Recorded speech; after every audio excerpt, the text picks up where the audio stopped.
That's our well, and you know it. You stole from us. Well, you've gone from chief to thief, and now you have to face the consequences. Did you really think you could take our water without permission and get away with it? You're either brave, stupid, or both. And that special ambassador act? Yeah, nice try! We spoke to the academia. They said it was all news to them.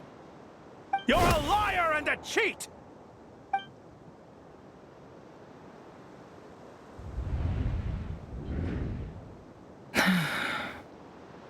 I heard Yehuda gasp, but I don't blame her.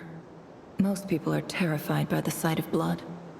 Corpses strewn across the ground. The wounds are clearly from scimitars and daggers. The desert dwellers' weapons of choice. There's a handwritten note on the ground. Let's see what it says. Halil, this is Sinuhe, chief of the Shimti tribe.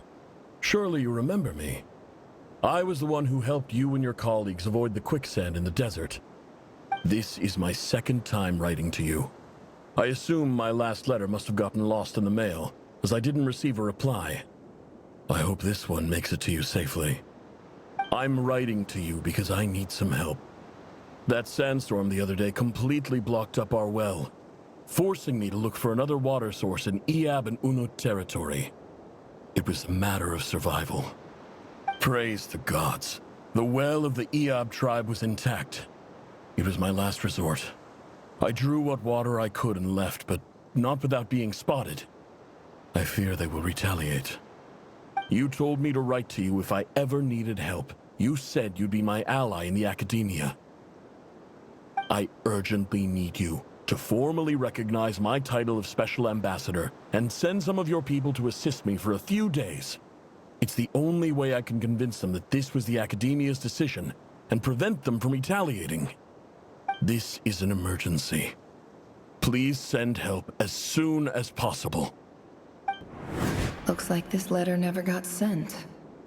The writer died a grisly death, and the letter was trampled into the ground. It's badly defaced.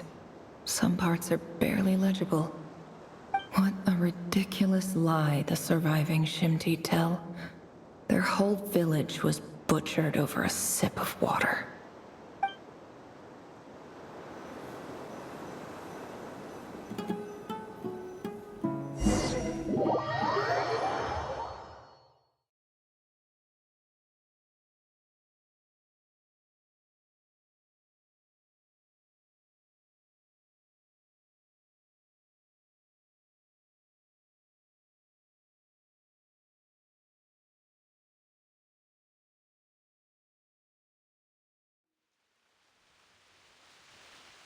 Officer, welcome.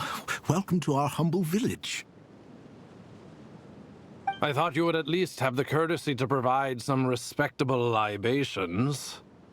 This is the finest wine our village has to offer. I promise.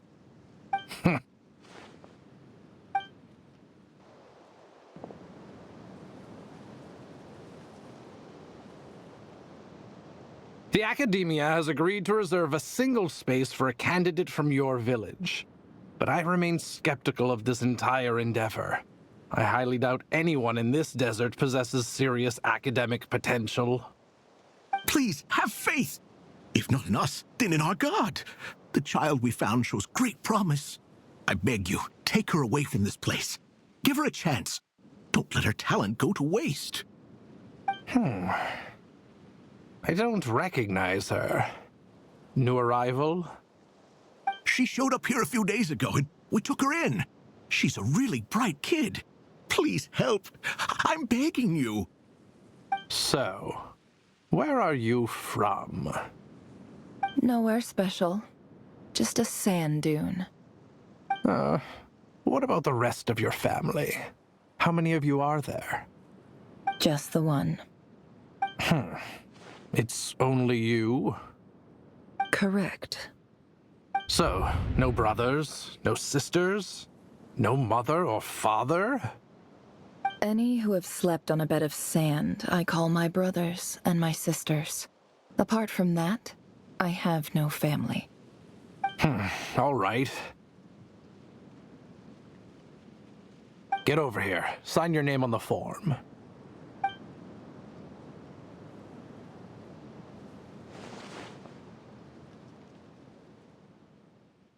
Never?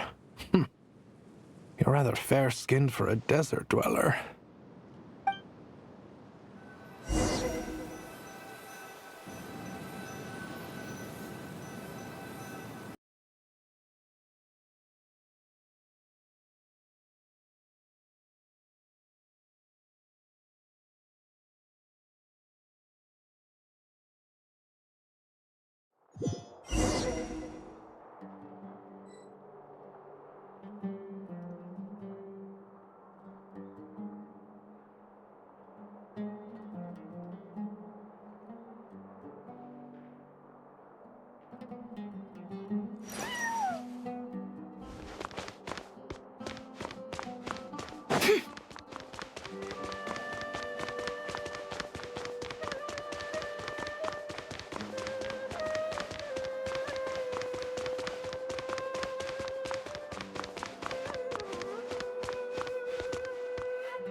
Nefer, this term's assignments have been issued already. Please read through the materials thoroughly, conduct your own additional research, and then write an essay on the topic. Yes, Professor, I'm aware. I just had a couple more questions I wanted to get your perspective on. Oh? Please ask away. Well, I saw the other students' problem sheets, and I couldn't help but notice that my assignment is much easier than theirs. Do you really think I'm a weak student? A weak student? Goodness, no. Quite the opposite. You have a sharp mind. Almost too sharp. I think what you're saying is, a weak student wouldn't have noticed the discrepancy. And if they did, they certainly wouldn't complain about the lighter workload. You see, sharp as they come. You see things the way they are. And I'm sure you know why they're like that. Because of where I come from. Because I'm different. I'm sorry, Nefer. I don't like it any more than you do. It's just... Anyway, you said you had a couple of questions. What's the other one? I wanted to check. If someone sent me a letter to the academia, where do I go to collect it? Ah, your family wrote to you. Well, as long as they put your name on the envelope, someone should hand it right to you. Not exactly. It's not even a recent letter. I was just curious where the mail would end up if no one collects it. The House of Dana, I expect. I know there's a box for unclaimed mail somewhere in there, probably sitting on a shelf. Whatever you're looking for, that'd be the place to start. Okay, got it. Thank you, Professor. Oh, don't mention it. Honestly, I feel like I failed you. I'm supposed to be your teacher, but I haven't taught you anything. Hey, don't say that. You're a great teacher, and you do your best for all your students. But the rules are the rules. You're not allowed to teach students like me. It's not just the academia, either. The whole world bends over backwards for the successful, and leaves the losers to suffer and die. Oh, my dear child.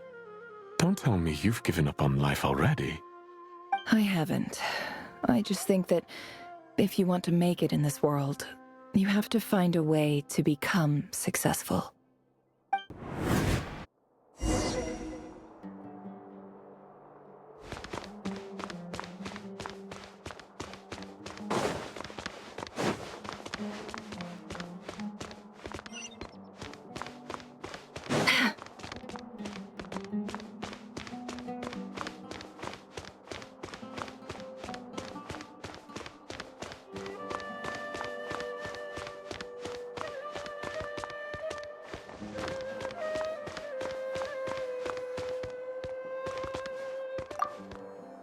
This must be it. A big cardboard box full of unclaimed mail. And probably some letters that ended up here by mistake, too. Let's take a look.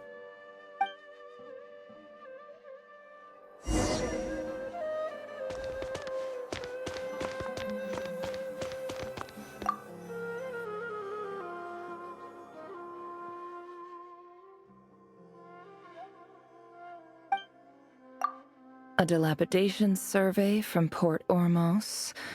Looks like it's from a Core of 30 representative. What a strange thought. A bunch of mercs losing sleep over rundown buildings. This one was never even opened. I guess the recipient didn't care what the Core of 30 had to say about anything. Who was it addressed to?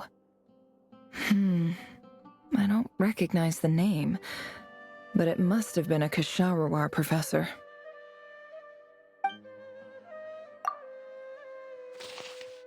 This one is addressed to the Immorta Sage.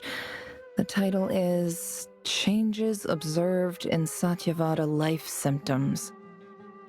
Why do all these letters read like full-blown dissertations?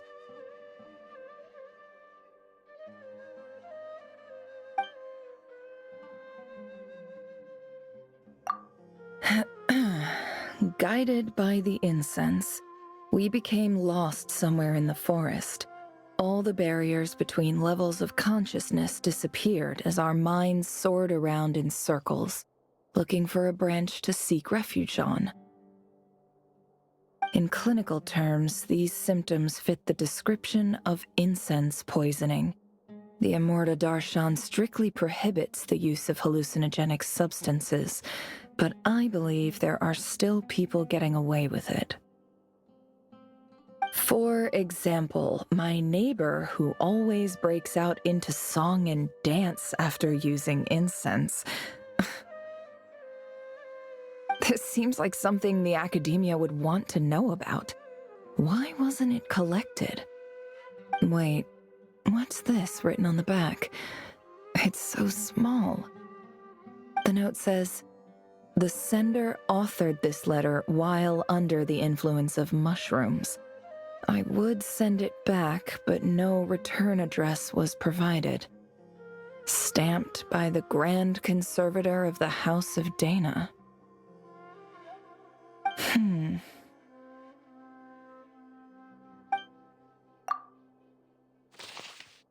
This next one is addressed to Grand Sage Azar. A few words of protest regarding recent changes in Sumeru's educational policy. In recent years, the academia has taken on a small number of students from the desert region, as per the policy to this effect. However, it appears to me that these students have not, in fact, been provided with educational opportunities that are, in any meaningful sense, equal to those enjoyed by their peers. As well as receiving dumbed-down assignments and perfunctory tutoring, they do not even have full access to the Akasha system. Education is the fundamental purpose of this institution, which should go without saying in a nation whose founding virtues are knowledge and wisdom.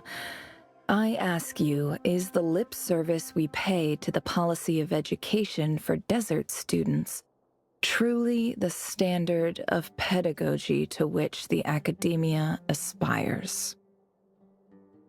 As Grand Sage, policy decisions are your prerogative, but do not forget your roots. You and I were once students too, as was everyone else in this institution. I do hope you will give some serious attention to this matter. I encourage you to discuss issues like this with myself and others, and listen to some alternative opinions. Great letter. Shame it didn't get to where it needed to go. And the sender is... Sage Cyrus of Spontamod.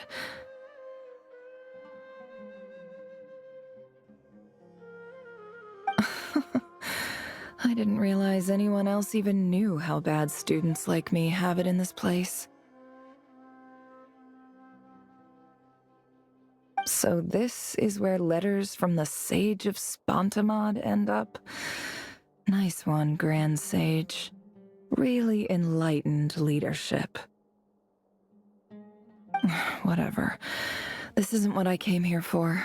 Moving on. I'm not exactly holding out hope that a letter sent from the desert would even make it here. But if it did, where else would it end up if not in this box? I can't believe how much discarded mail there is. Must have been years since someone last went through it all. And this is just one box. The whole House of Dana is boxes on shelves. I don't believe for 1 second that any human being has sat down and read through all the documents in this place. Who has that much free time on their hands?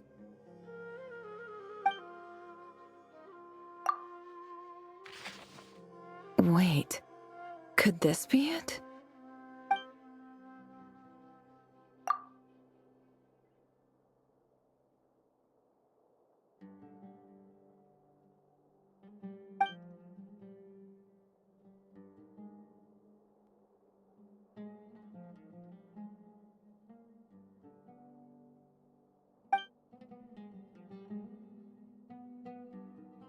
Greetings, Halil.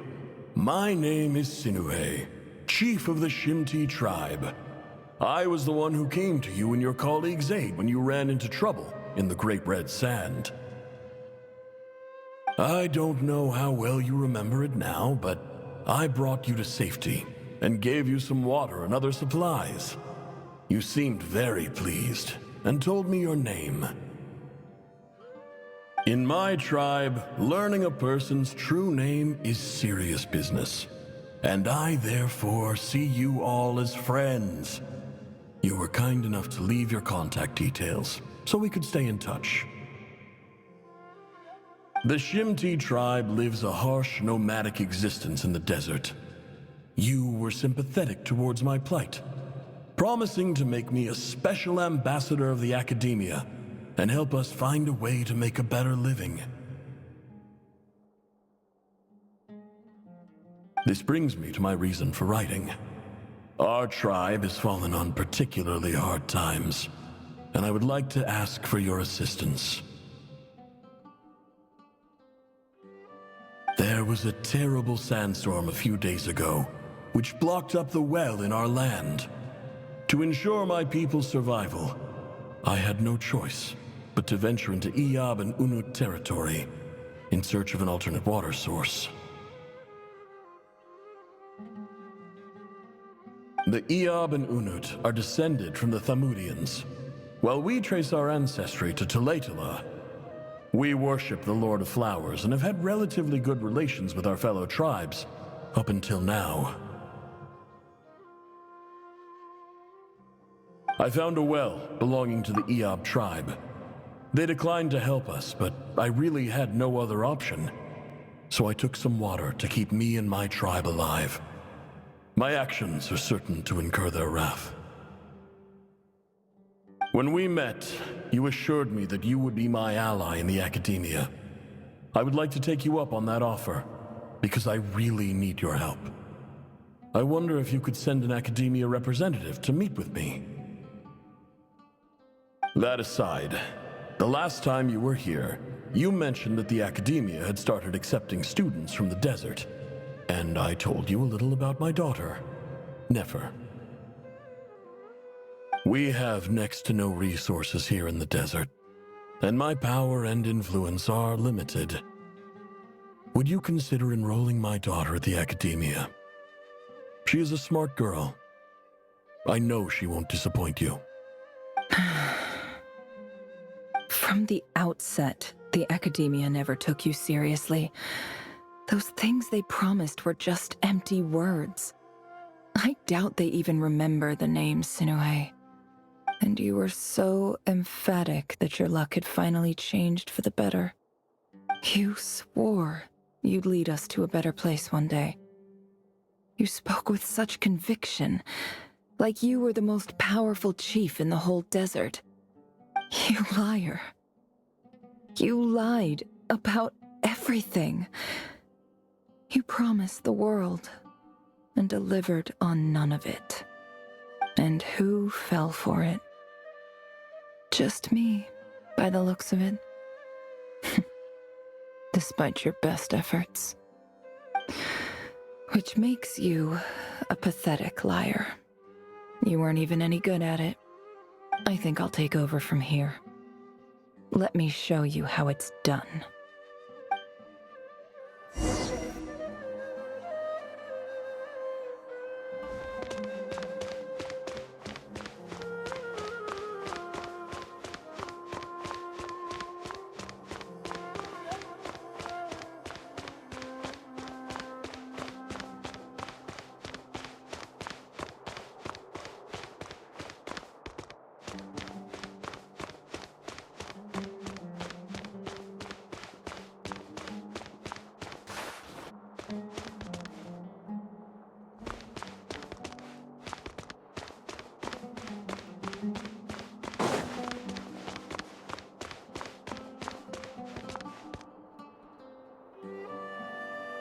I just came to say goodbye. Thanks for everything you've done for me in my time here. Nefer? You packed your bags. Where are you going? I'm quitting. Something's come up in my hometown. Gonna head back and deal with it. Huh? But this was a hard-won opportunity for you. You know that better than I do. It was, but it doesn't matter. I have more important things to deal with and they can't wait. Oh, and I didn't want to overfill my bags, so I left some incense on your desk.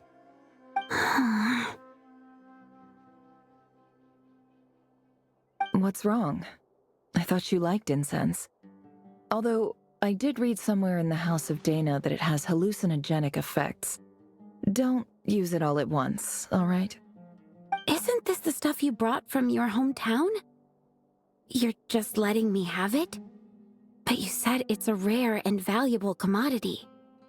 Yeah, about that. I lied. It's not rare at all. There's this bunch of ruins near my hometown that are practically overgrown with this plant.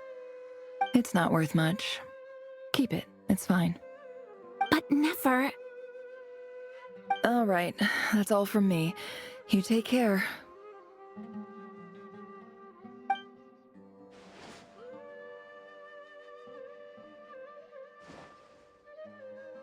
Don't forget me, okay? I mean, we're more than just classmates, right? We're friends. Yeah, I'll remember you. I lied again. That incense is worth a fortune, and it's a rare find even in those ruins. And as for remembering her, I have far too much to do when I get back. No time to reminisce. I'll be lucky if I even make it through this alive. But either way, I expect I'll forget you pretty quickly.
It's a pleasure to meet you, Mr. Arif.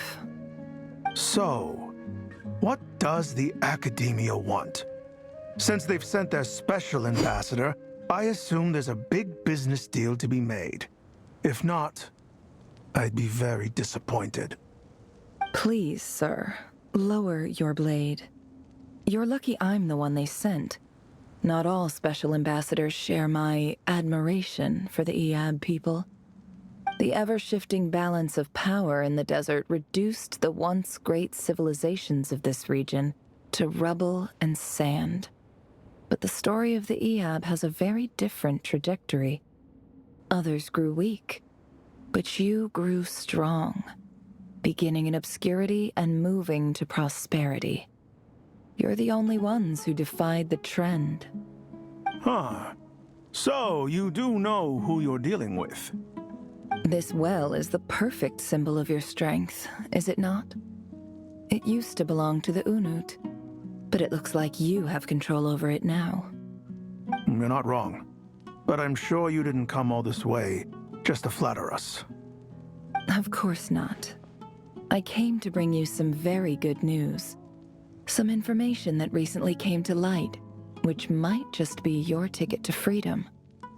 Records uncovered by the Vahumana Darshan show that a certain well currently under Eab control is built on top of some ancient ruins. These ruins are of great archaeological interest to the Academia. I checked the map carefully on my way over here, and I'm confident that this is the well in question. The Academia is offering 50 million mora in return for excavation rights. 50 million? No, wait. If these ruins are as important as you say, 50 million's a little low, don't you think? Don't get greedy, Eab. We know far more than you think. We know that you seized this well by force. Wasn't that the first step in your rise to power? To drive away the Unut and steal their water supply? So what if it was?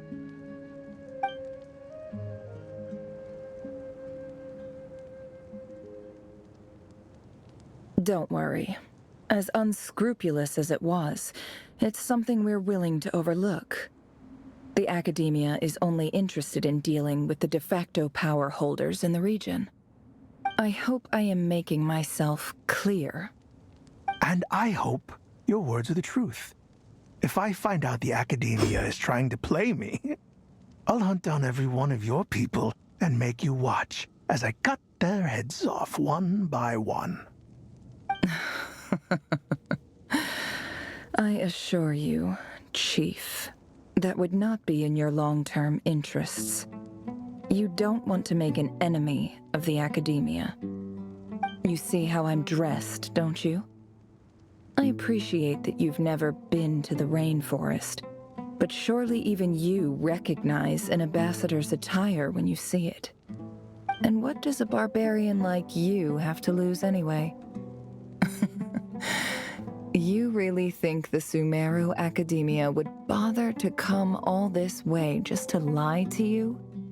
We have more important things to worry about. All right, I take your point. The Academia is the highest authority in the land. I'm sure you're trustworthy people. In that case, we have a deal. We will sell you the excavation rights. I'd like to thank you, Ambassador. This is good news indeed. Excellent news. In fact, it calls for a celebration. Would you do us the honor of staying a while and enjoying some Eab hospitality? Gladly. I am partial to wine myself, and I trust you are as well. So let's indulge in a few drinks together, in celebration of this momentous occasion.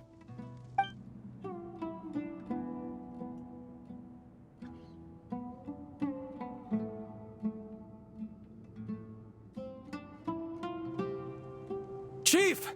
Chief, it's an emergency! It's the Unut. They've taken the well. What? Well, don't just stand there. Take it back. Yes, Chief. I have every confidence in the Eab's military superiority, and yet... What is it? The Unut's response was alarmingly fast. The day after we reach a deal, they seize the well. This can't be a coincidence. Perhaps there is a traitor in your midst.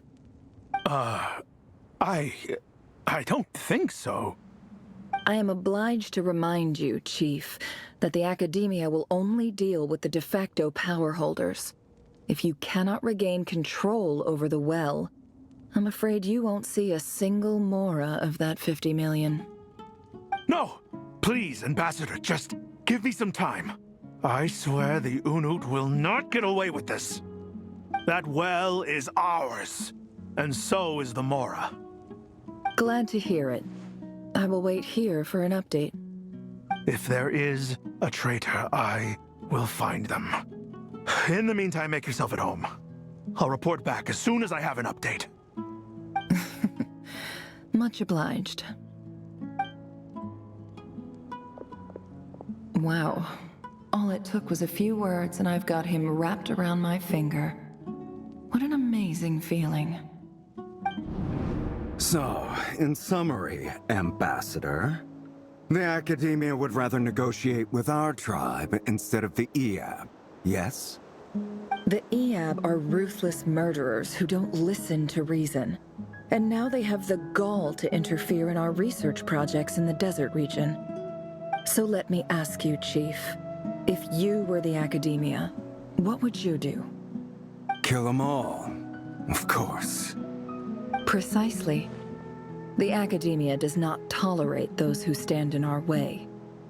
The Eab have held back our academic pursuits for too long, and our patience is wearing thin. At the same time, there is simply no way that the Academia can be seen to be intervening in desert affairs. I'm sure you understand where I'm coming from. We have our own rules out here. If the rainforest dwellers raised arms against a desert tribe, it'd start a bloody war. Right. We can't confront them ourselves, but we can support their enemies. The Unut have always had strained relations with the Eab, which makes you our natural allies. Natural allies? Weren't the Eab your allies once? You were quick to send them after us to protect your interests back when we stole that water. And now look at you. You're at each other's throats. Let me be clear. The Academia wishes to collaborate with the legally recognized rulers of the desert in this matter. We are asking for excavation rights to that well, and our offer is 50 million mora. Say no more. I believe we have an understanding. Good. Then I suggest you get to work. Get us access to that well, and the mora's yours. You see, Dad? Lying is easy when you know how. People will believe anything.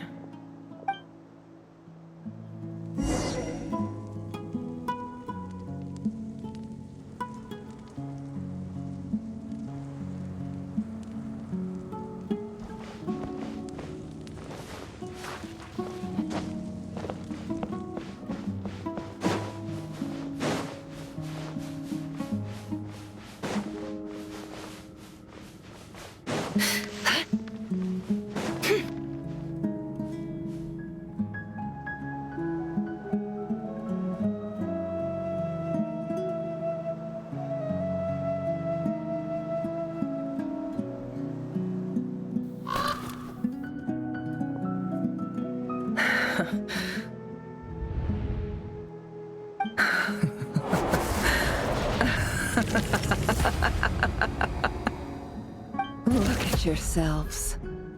You may be vile, savage monsters, but your butchered bodies bleed like any others. You're no different. You're nothing special at all. The monsters who destroyed my home, they're just ordinary, petty human beings.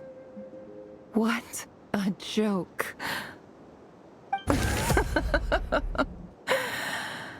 I think we're even now. Maybe I've even done the desert a favor. It's a better place without all these people around. Oh, Sinuhe, my gullible fool of a father. Perhaps if you'd been as ruthless as I was today, our tribespeople would still be alive. In this dog-eat-dog world, a chief needs to be tough to survive. But you couldn't do what had to be done. So I did it for you. Nefer, it's okay. All of this is in the past now. I believe I remember you promising to remain silent. Yeah, but even so... Yehoda, is there anything you can do to ease the tension? Alright, time for a sharp turn onto a completely different topic. So, anyway, that's enough of that. When are we getting out of this place? Feels like we've been walking forever. I'm getting pretty tired. Oh, Alma, you tired? Yes. If we can find somewhere to sit down, I could certainly do with a rest. It's not far now. There should be a temple just up ahead. Yes. Really? A temple? That's where this story ends? I guess that's how things go in the desert. Desert dwellers can never escape their destiny. Or so everyone says. I never wanted to believe it, but looking back now, I'm as desert as they come. You mentioned a temple. What's waiting for us there? My biggest trade secret of all. Ah. Then I'm guessing it's where you got your power from. The power to peer into other people's minds. I didn't know you were clued up on any other religions. I'm no expert in the history of Sumeru, but since you come from the desert, I would imagine it has something to do with King Deshret. Sounds impressive.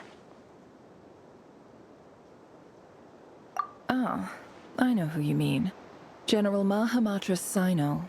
The spirit of Hermanubis dwells within him. That's Boss Neff for ya.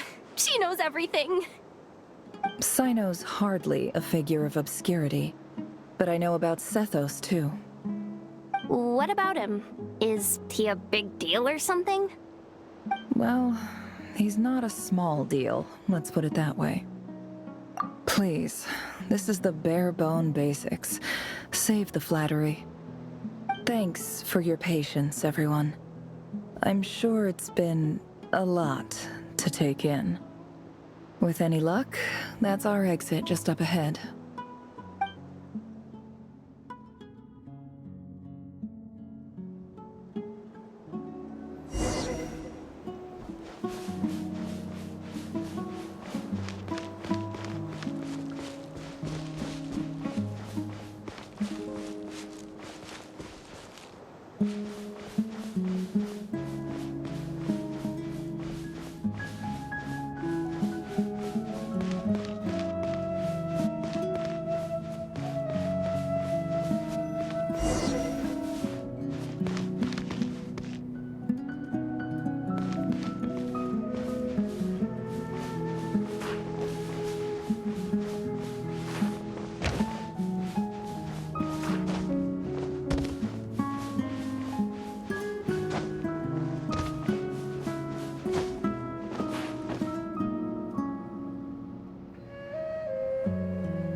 Uh-oh. Uh-oh. Uh-oh. I'm totally out of my depth here. I don't have anything to add about any of this stuff. Like, look at that statue, for instance. I want to do the whole name-dropping, this girl knows her stuff thing too, but I've never seen anything like it before. A statue with the head of a bird. That's Thoth, the Ibis King. one of the 7 pillars of King Deshret. The legends say that he, the Crocodile King, and the Goat King were the 3 retainers of King Deshret. Let's take a look.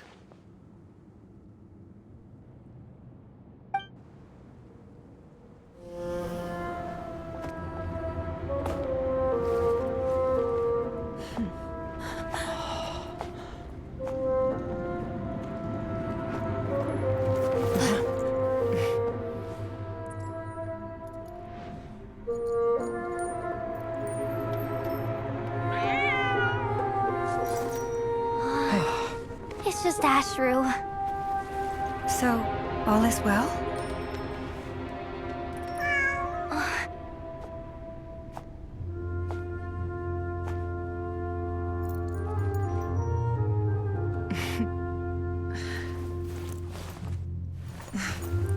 Typically speaking, at this point, the world disintegrates.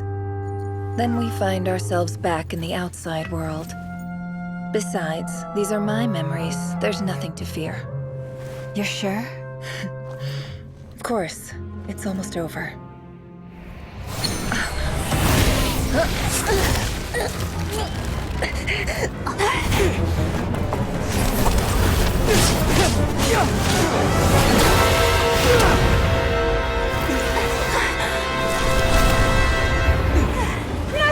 Hold on!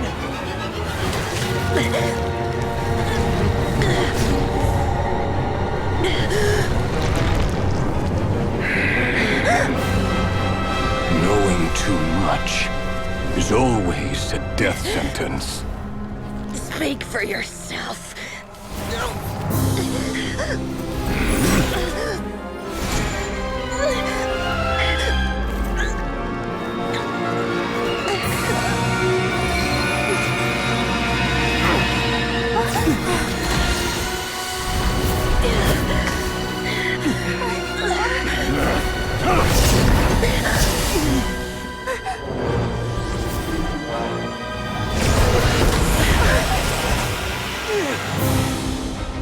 How repulsive.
Timed that pretty well, didn't I?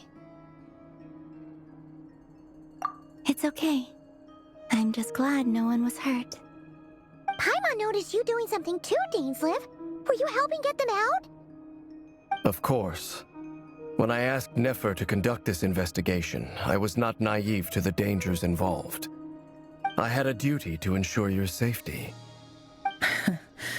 Good to know your sense of justice is still intact after all these years. I take that to mean that you saw the truth. That comes as a great relief. I certainly did. And thanks to your help, I also managed to trap Rerir inside the chess set. Whoa, really? How'd you manage that? Well, to be honest, I sensed that something was wrong long before we made it to the temple. By using this fragment to probe into Rerir's past, Well, the monster formerly known as Rarier. It seems I alerted him.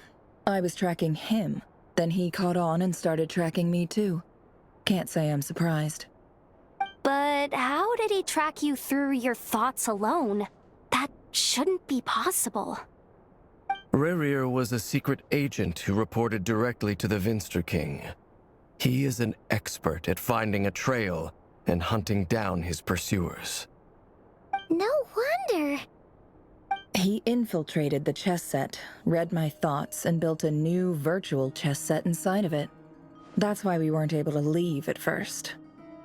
Speaking of your chess set, it's quite a remarkable item. Would I be right in thinking you have some connection to King Deshret? You overestimate me. I only have a connection with one of his underlings, the Ibis King. You all saw how this came to be. A long time ago, the Iab massacred my tribe, the Shimti, in our home village. A few years later, I enrolled in the academia, where some new information came to light. The Unut and the Iab fought a bitter battle over the rights to a well, all for the sake of a non-existent 50 million mora. The Iab ultimately won that confrontation, but their victory came at the cost of almost every warrior in the tribe.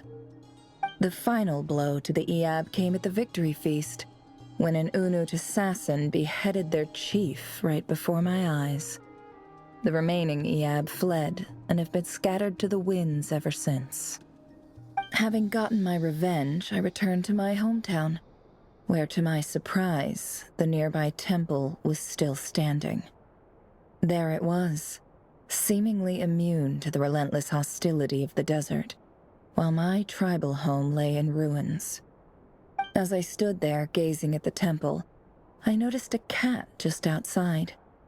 This cat, as it turned out, was home to the spirit of the Ibis King.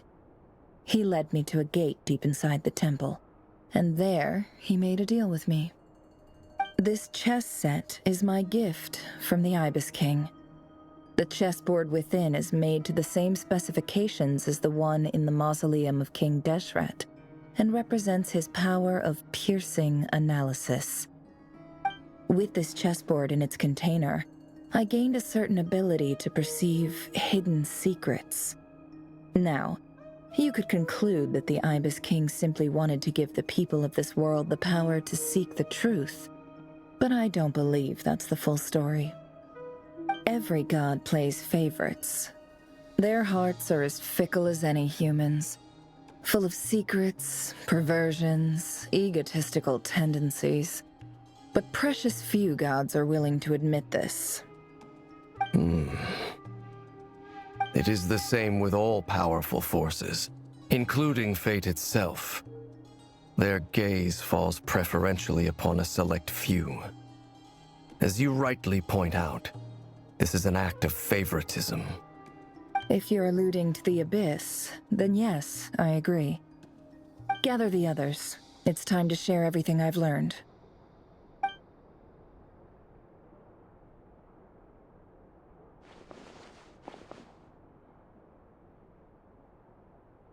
Thank you all for being here. As promised, I did some further investigating into the Raker of Solnari's background. I am pleased to report that the investigation has been most fruitful indeed. The Raker of Solnari, real name Rarier, was once a Khanrian subject who served the Vinster King. I will now share the important details of his story.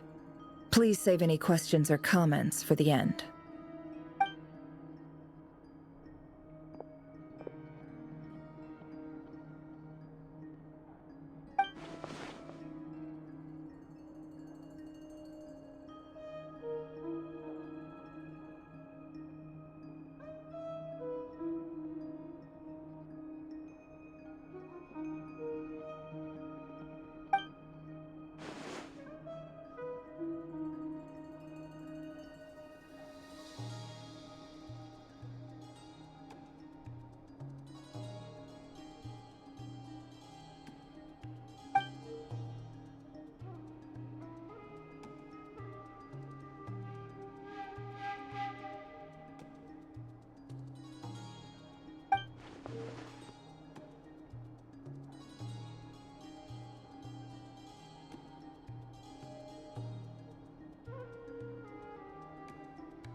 So that's why he's so obsessed with the moon. A tragic tale, to be sure. But it does not excuse his many transgressions. No matter how much Rerir suffered in the past, the fact remains that he is what we know today as the Wild Hunt, wreaking havoc upon innocent lives in Nod-krai. He becomes more dangerous with each passing day. If left unchecked, it is simply a matter of time before all of Tevat suffers the consequences. This is a threat that the Knights of Favonius cannot ignore. A question for Miss Columbina. Forgive me if this is presumptuous, but have you ever seen the spatial gateway that appeared in Rerir's memory? Never. But I have heard stories of something called the Moon Gate, and this seems to fit the description. Miss Lauma, any thoughts on this? In the lore of the Frost Moon Scions, the moon is believed to hold many secrets. Some sources speak of ancient knowledge, others of a gateway to the unknown. The term Moon Gate is one I have heard before, but as is the case with all of our legends, there are no records of any first-hand witnesses. We cannot know whether it truly exists. Then back to Miss Columbina. As a moon goddess yourself, do you have some idea of where the Moon Gate leads to? Not at this stage, sorry. I do hold the power of the Frost Moon, and my strength is recovering well. I can sense that the gate would open at my command, but... But there's more to the power of the Frost Moon than that? Yes. A moon goddess has the right to open the Moon Gate, since it is a path to the moon. But as never mentioned, holding open a spatial gateway takes a huge amount of power. And right now, I need to conserve my energy to fight the Reihir of Solnari. I'm afraid this is one mystery we may have to leave unsolved for now. I agree. Better to save your strength. But if you'll humor me for a moment, I have a bold conjecture of my own regarding the world beyond the gateway. I highly suspect that neither Tholindis nor Rerir made it through unscathed. The evidence pointing to this is the fact that the Reihir of Solnari exists in the form of countless fragments. With the abyssal power he wields, no ordinary foe can touch him, let alone tear him to shreds. And yet, the Wild Hunt proliferates wherever his scattered fragments lie, drawing hordes of monsters to many different locations across the land. So your theory is that Rerir was physically torn to shreds by some powerful force? Hence, why the Wild Hunt is a distributed phenomenon, rather than a unified one? Makes sense to me. Explains why the Wild Hunt is so pervasive, and why he's been trying to piece himself back together. He was whole to begin with, and he wants to be whole again. Without the power of the Abyss on his side, he almost certainly would have perished the moment he was torn apart. But the Abyss, much like a curse, has kept him alive. I could not agree more. The power of the Abyss is most surely a curse. It is a compelling explanation, and one that accords with my present understanding of Abyss creatures. Whether the life form in question is primitive or advanced, if a curse has extended its lifespan unnaturally, it will continue to survive in spite of everything. This raises some interesting questions. I will run some experiments and see if there is any validity to my suspicions. That being said, regardless of whether my research bears fruit, I would like to thank Miss Nefer for conducting such a thorough investigation. Already, it has greatly enriched my understanding of the entity we face. My pleasure, Mr. Albedo. I too hope that the information I have shared today proves useful as we look to formulate the next stage of our plan. Hey! What is it, Dainsleif? You look really upset! It's just... when I think of the man I once knew as Rerir, I struggle to understand why things had to turn out like this. The two of you used to be friends, didn't you? I don't know if these words will bring any comfort, but my heart goes out to you. Mine too. We can never know all the hows and whys of the way things are. The moon and stars are full of untold secrets and lies, and the skies are host to many more mysteries than these alone. Yet, none of that can begin to compare with the complexity of human life. Those are the first comforting words I've heard in a long time. Thank you, both. Well, I think this is a good place to end today's meeting. I'm sure Nefer needs some time to recover. She's been through an awful lot today. That's very thoughtful of you, Lama. Of course. Sounds good to me. Take some time to rest and digest before we reconvene to nail down a plan.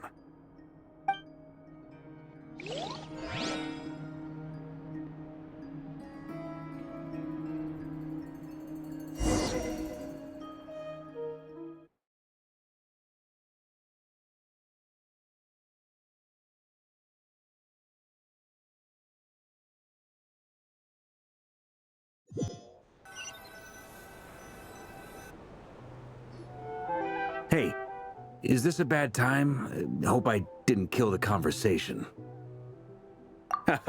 No need. Come on, let's talk outside.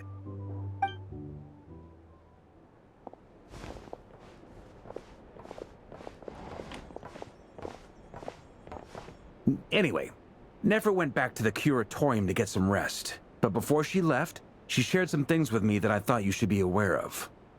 Firstly, although she managed to trap the Raker of Solnari inside her chess set, there's no guarantee that the power of the Ibis King is any match for one of the 5 sinners. Their powers are beyond our comprehension. It's only a matter of time before he finds a way to break out.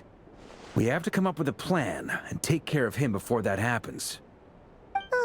Honestly, my mom figured that might be the case. So, how long have we got? Well, I asked her that same question. She talked for a long time, but for the most part, it seemed like she was trying to convince me how precious her chess set is. What a long and storied history it has. It felt like some kind of sales pitch, you know? The kind where you end up handing over Mora against your will? Anyway, after all that, she finally answered the question. 2 days, at most. 2 days? Holy moly! Can we even recruit enough help in that time? That remains to be seen. Which brings me to the second issue. Dainsleif is obviously conflicted about this whole thing.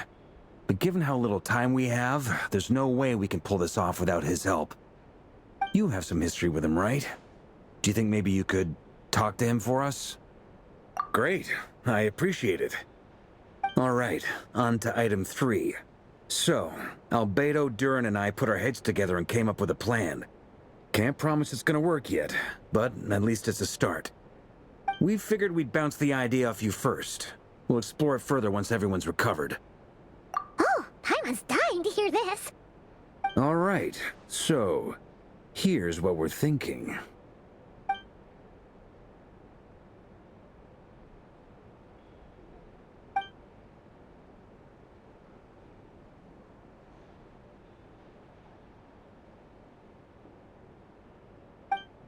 We felt a little uneasy about roping you into this. I mean, firstly, you're not locals, and secondly, none of us are your boss.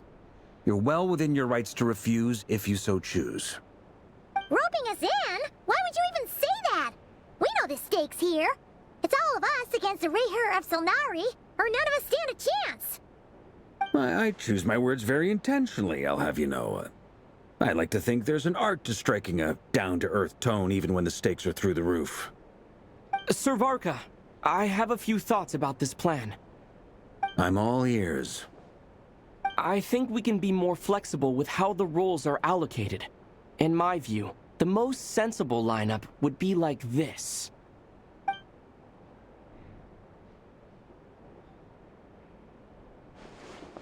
I see your point, yeah. But if that's how we're going to approach this, you'd better make sure you're ready. To be clear, I don't doubt your abilities. Far from it. I just want to make sure. Are you really willing to take all this on? I want to do everything within my power.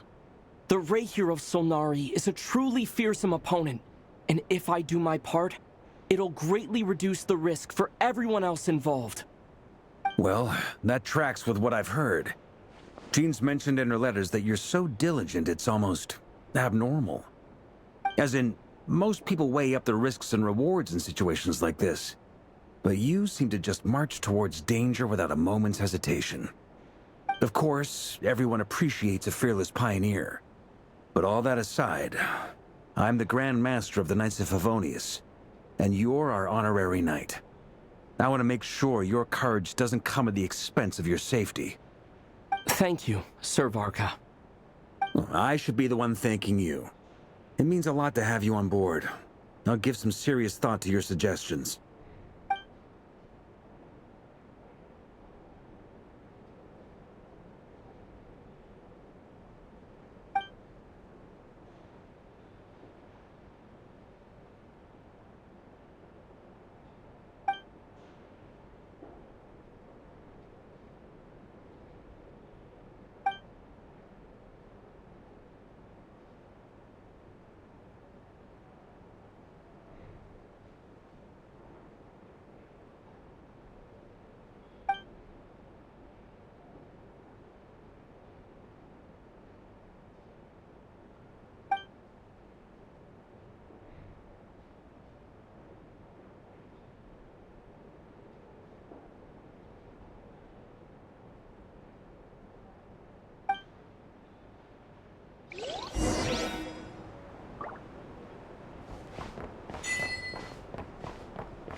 This is a thorough plan, but I do have one last question before we take action.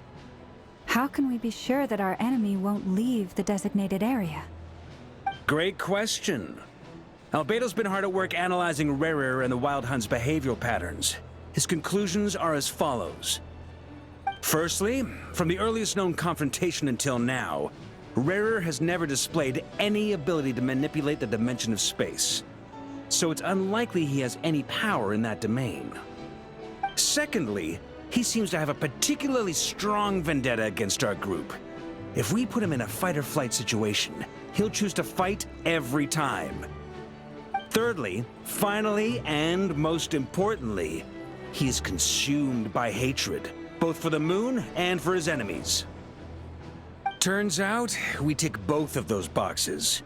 We have a reincarnated moon in our ranks, and a spy who accessed his private memories without permission.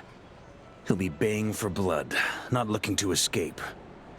As someone who's had their fair share of interactions with the Wild Hunt, those all seem like valid observations to me. Understood. Then I will defer to the verdict of the group.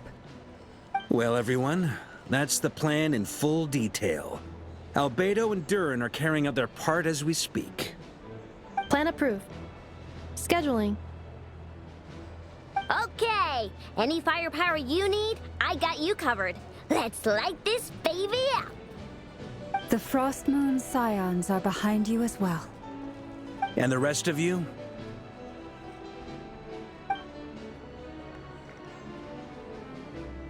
No objections? All right, then it's settled. This is the plan we're going with. Next up, an old tradition of mine. Anyone who wants to back out, now's your chance. Wait, we can still back out of this? Everyone says things they regret, right?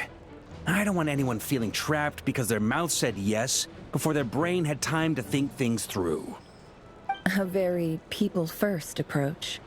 I hear that's common practice in the Knights of Favonius. Who'd you hear it from? D-Luke?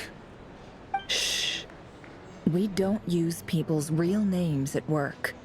This contact will be known only as Owl, please and thank you. This plan can only work if everyone does their part. Flint's and I will absolutely support it. We shall indeed. You'll be glad you accepted our help. Also, you are the last person I expected to see here, Miss Dory. It's not often I get called Dory in a work context. My peers usually call me Lord Sangama Bay. So, the longer your name, the higher your net worth. Is that the idea here? In that case, Mr. Flint's here must be worth a fortune. That's right, I know your full name. It's... The walls are thin here. I'd appreciate you keeping that a secret. Okay, fine. Ugh, I'm actually only here as a favor for someone else. Do you have any idea how much it would cost to hire me otherwise? Oh! Does this mean someone out there actually has the power to boss Dory around? It most certainly does not. We have a long-standing and mutually beneficial business partnership. She's actually the mom of a friend of yours. Said mom supplied me with a great little trinket, but now that lady's ruined everything. If I don't start building a little goodwill now, my whole business in Nod-krai is gonna go down the drain! Okay. So what exactly is so special about this pendant? It's a lucky charm that a great mage made for me. We have a business relationship, and she was worried that something bad might happen to me. So, she wanted me to have something that can store power to protect myself with.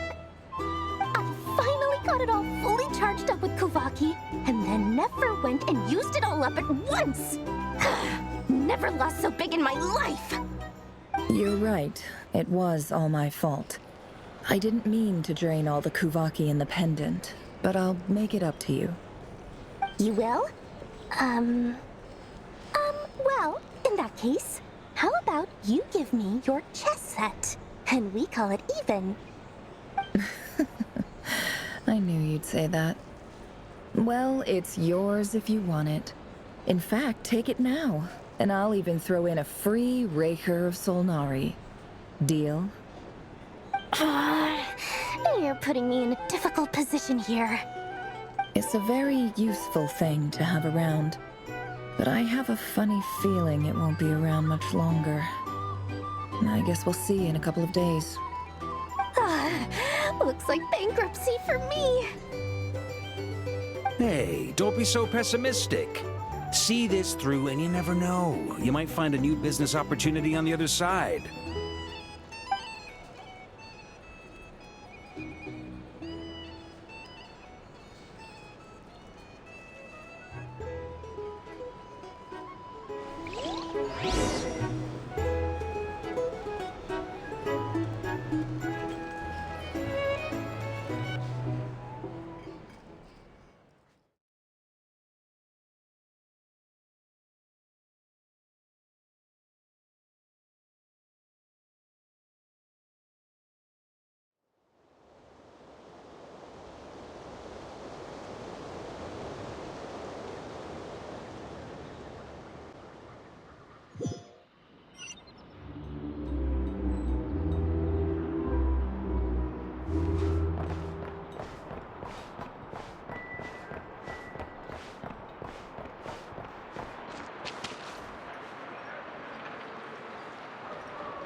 Feeling ready? Oh, I was born ready. We only have 2 days. You think Lord Sangama Bay would let an opportunity like this slip by? Don't forget, when something's in high demand, the people with the goods on hand get to charge the highest price of all, even higher than the sellers taking advance orders. Ta-da! See? It's right here! Oh, it's so pretty! Did you make it? No, I have a supplier. We go way back, so he made me a very attractive offer. Aha! No wonder you were talking about lucky charms at the meeting. You've been getting Kame to make them for you. That's not the full story. It actually started a while back as a project between me and the Dendro Archon. Mage Alice once warned me that this world won't stay safe forever. There may come a day when everyone faces a great crisis. I passed this on to the Dendro Archon, and she secretly brought together a research team made up of Sumeru's top scholars to invent a technology that could keep people safe. I won't go into the details because it's all very complicated, but if you want to know more, you can ask the Dendro Archon about it sometime. And Anyway, point being, it was the Dendro Archon who asked Kaveh to build this little contraption. As one of the top Kasharu War talents, he was the obvious choice. Took him long enough. He stressed over it for ages. Must have gone through at least a dozen designs before producing a final product. But that's Kaveh for you. Marak delivered it to me a couple of days ago, along with a letter from Kaveh. Could I ask why I'm sending this technology to you? And what's your proposed use case? Has it been approved by the relevant authorities? So nosy. My fault for sending him the research permit to begin with. Surely Nahida must have told him you were involved in this project. He was probably just nervous because you're always so secretive about your business. Could be, could be. Anyway, I just replied, let's hope there never has to be a use case, because it would involve grave danger. Fair enough. But it sounds like he was just being cautious. He probably felt responsible as the one who made it. Or maybe he was asking as a favor for his housemate. He's done that before.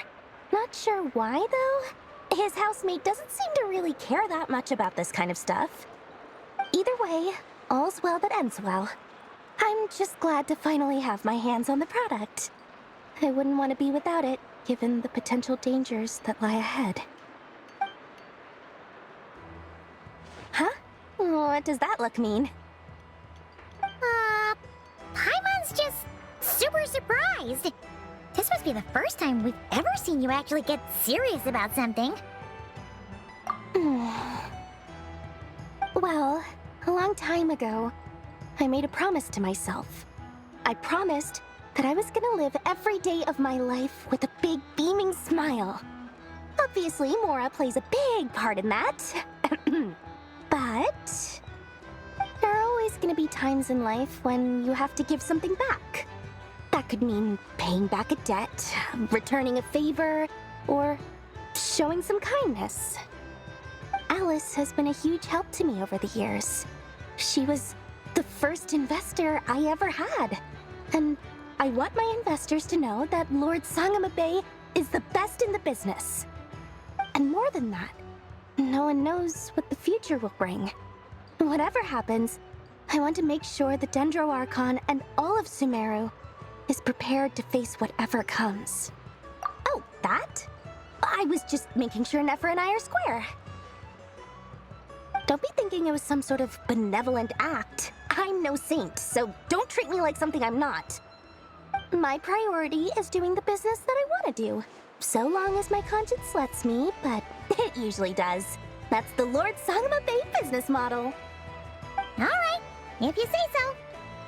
I do say so, and that's the whole point. I'm a businesswoman. Don't go trying to figure out what kind of person I am. You'll exhaust yourself. Much easier for everyone involved if you just take my word for it. Oh, and could you two help me get this stuff where it needs to be? Thanks so much. You're my favorite assistants.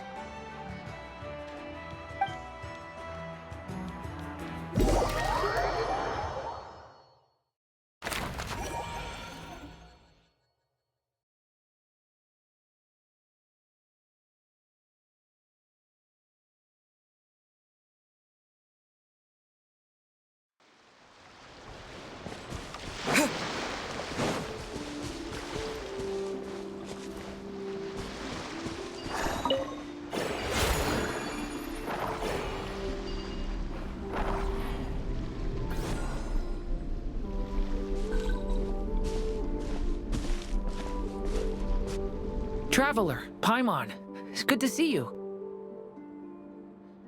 Everything going smoothly over here? Sort of. As you're probably aware, Varka, Diren, and I captured some abyssal creatures from the Wild Hunt. Per the plan, we dissected and analyzed some samples of these creatures. The process went very smoothly. The findings, however, come with some troubling implications. What? You can actually dissect the Wild Hunt? That depends on your definition of Wild Hunt and dissection. Harmless, lifeless. These words are accurate descriptions.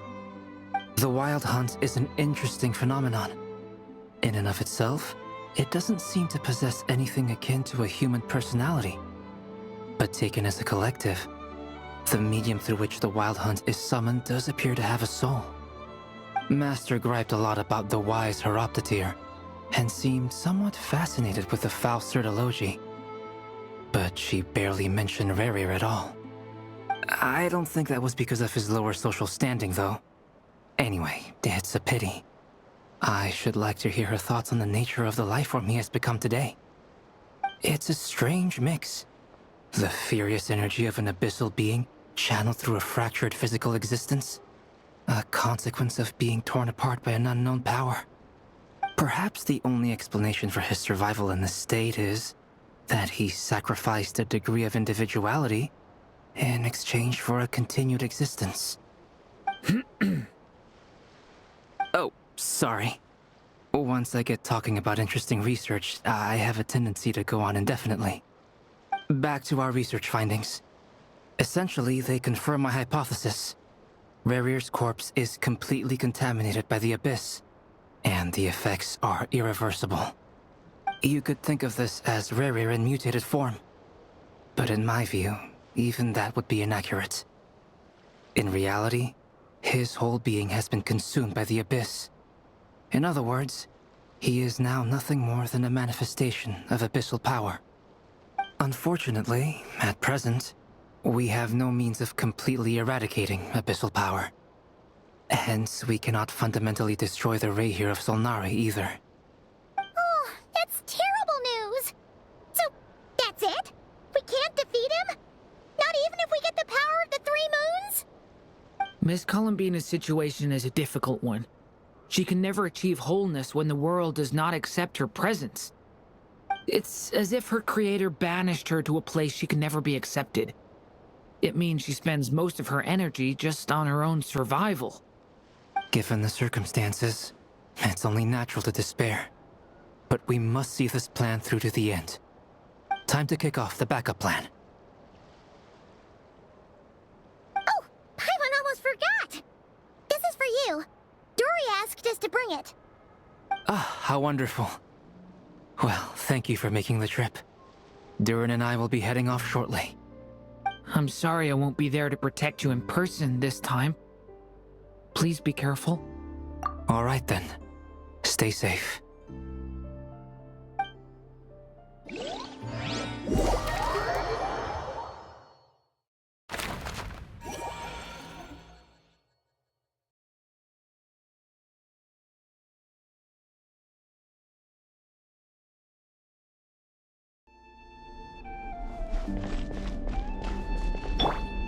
Let's dance.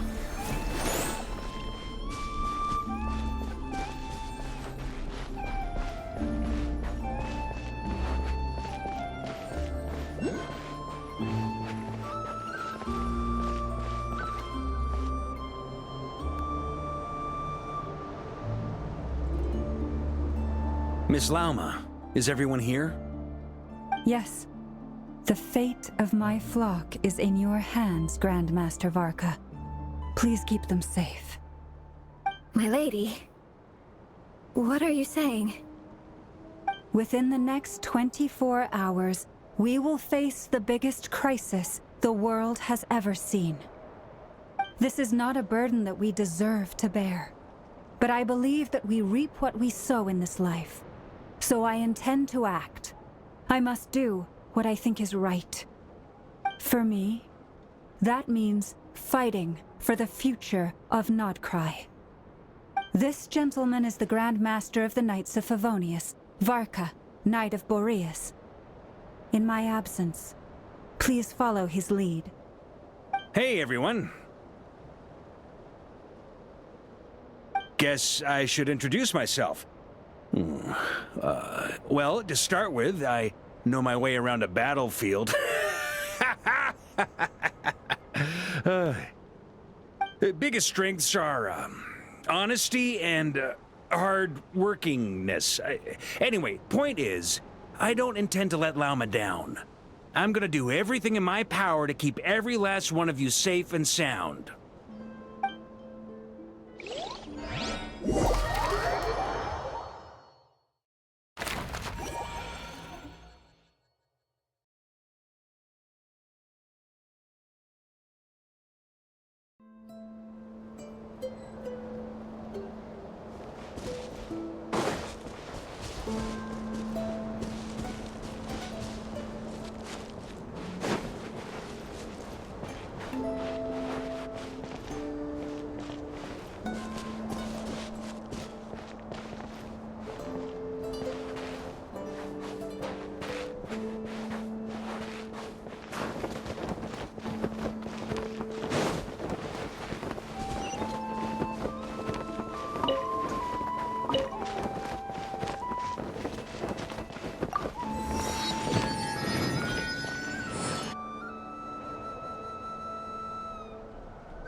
on your mind?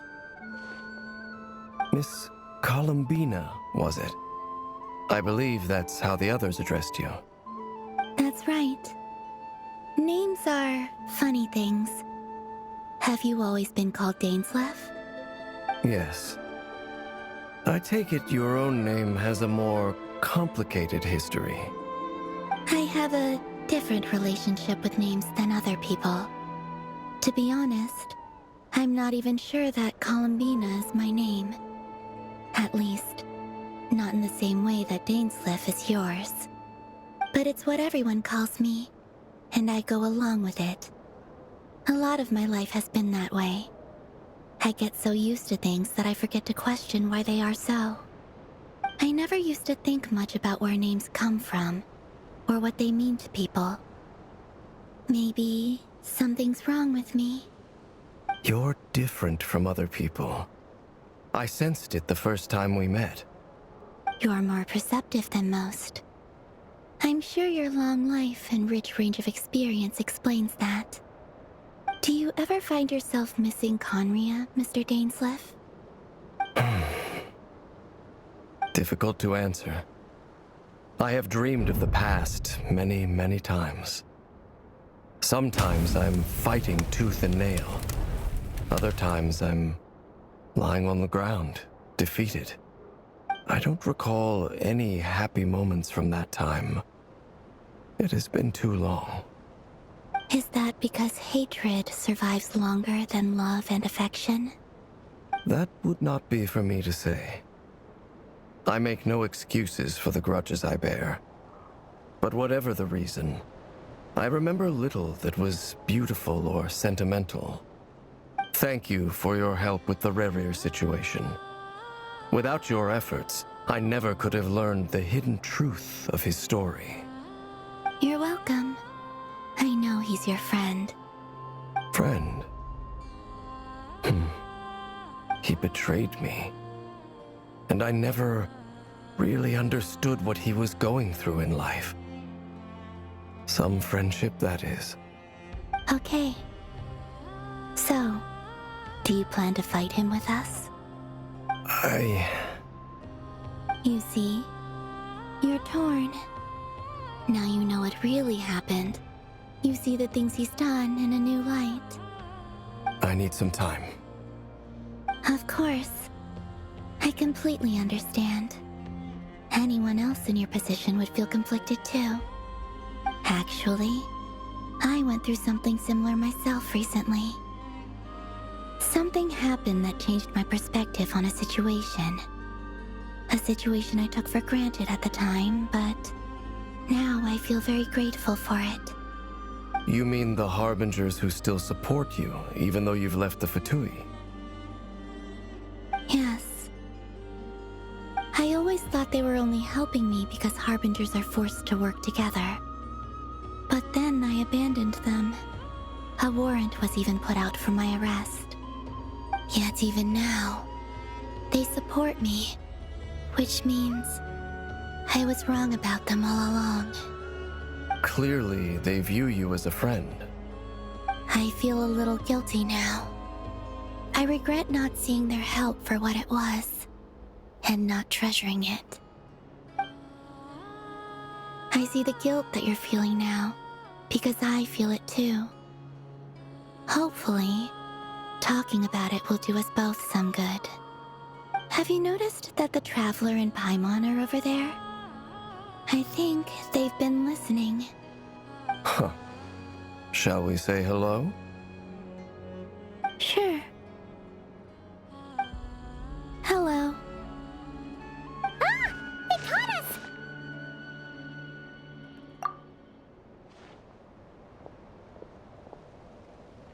I apologize for making you worry. No doubt you wish to know where I stand on the plan to take down the Rerir of Solnari. I'm afraid I need a little time, but I will seriously consider joining you. You will? Oh, thank you so much! Everyone will be so grateful to hear that! They needn't be. This was something that I was going to have to face up to eventually. That doesn't matter to them. They're grateful to you regardless. You can't control their gratitude, so just accept it. And then, have a think about whether you're willing to join us.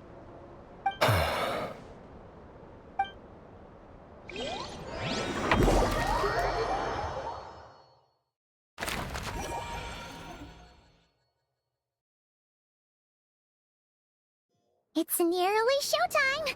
Let's go rendezvous with the others. You know the place.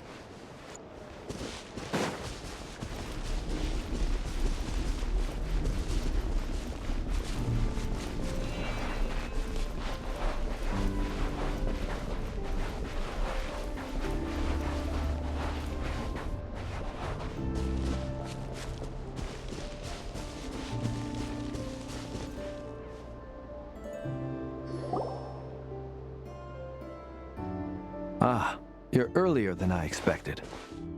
Hey, Flint's! Been waiting here long? Not too long.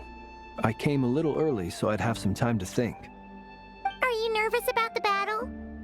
Quite the opposite. I'm reminiscing on my past battles. When I was awakened by the Radniki, I had not touched a weapon in many years. I felt like the battlefield was not where I belonged. But after waging war against the Wild Hunt for so long, I came to realize something. A life of absolute peace is simply not a possibility for me. My restless flame indicates that somewhere inside of me, there is a deep yearning to root out the evil in this world. Ooh, that doesn't sound like such a bad thing. Well, in the past, when I was a Fae whose primary concern was hibernation, it was hardly ideal.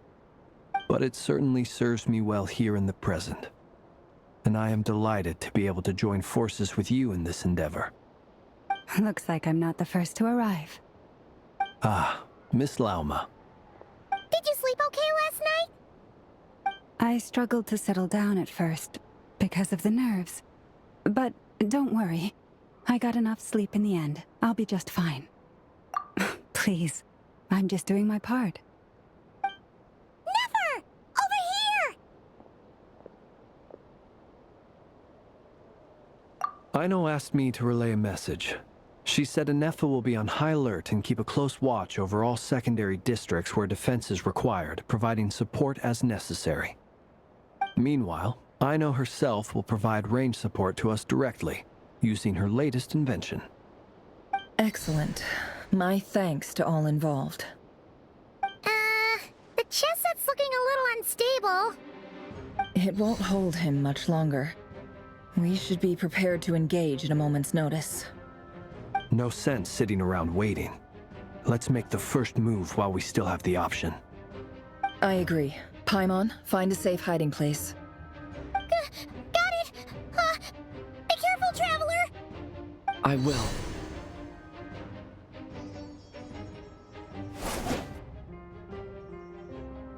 Everyone, take your positions as soon as the battle starts.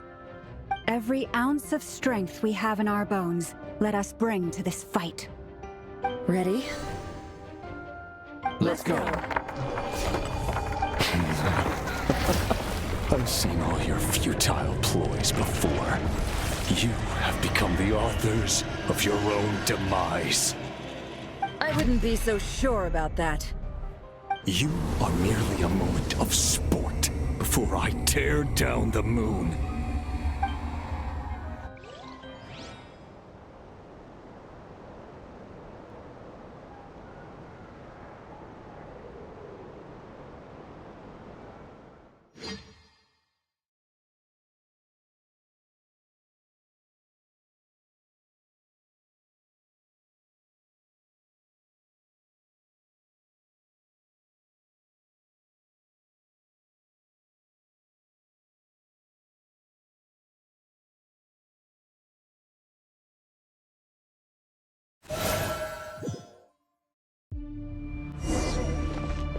Stay on your toes. Moonlight betrayed. Yep, you too.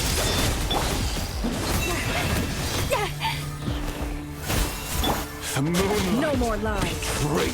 Let me help you guys. Big this! Hunt them down. Observe. Close your eyes. Now! Can't hide the truth. No more lies. The mystery unravels. The moonlight betrays you. Forest, protect us. Observe. Futile. Night falls. Be silent. Night falls. Betrays you. Leave this place. For the everlasting hope. Stay your hand.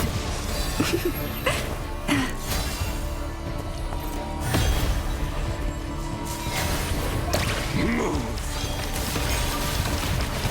You poor lost lamb. Down.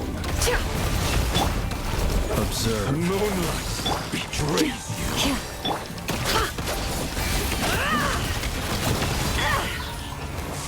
Can't hide the truth. Move. The moonlight The betrays deception ends here. Close your eyes. To dust.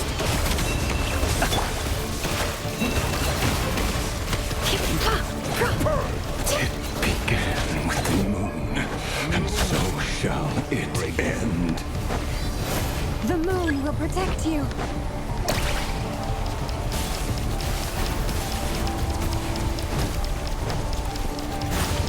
No more lies. It all adds up.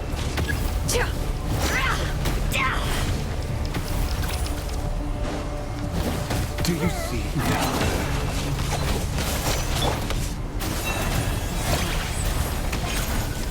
Down here.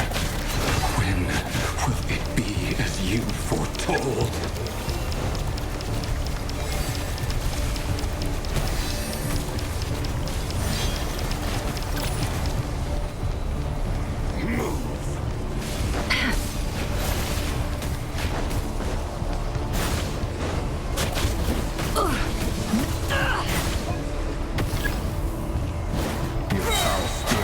Welcome here. The night cometh. Go! Bombs away! Seek within.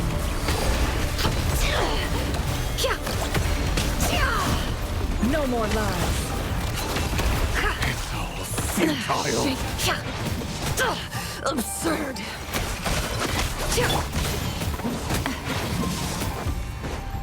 You poor lost lamb. The moonlight betrays you. Night falls. Be silent. Steady now.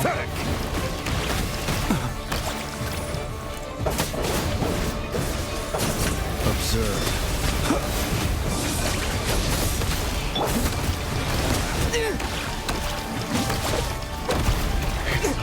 Futile. Forest, protect us. Be silent. Observe. To die. Pathetic. Close your eyes. Do you fear the dark? Observe. The moonlight. A grave transgression. For the everlasting forest.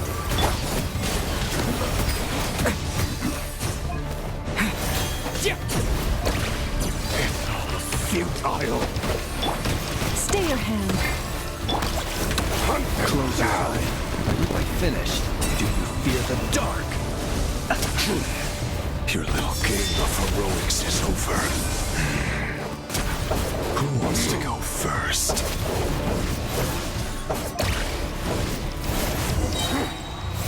Now, get out of my sight!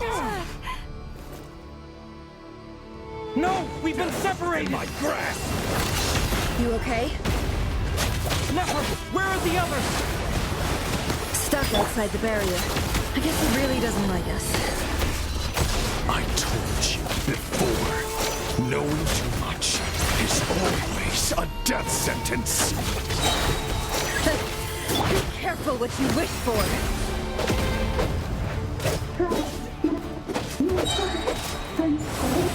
Lama! Can you hear me? Hold on, wait. Silence. The voices are calling. But at least I know they're still there. I need to focus. Stick to the plan. Remember my most important task. Just keep stalling. If I can stall him for long enough, the moment will come.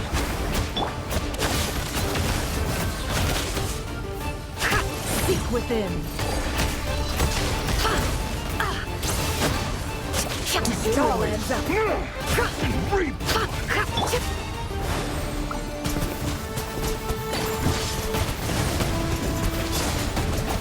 Water jet! Can't hide the truth. The deception ends here.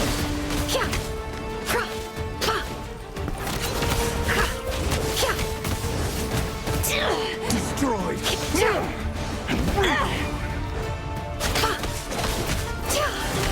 No more lies. Bombs away!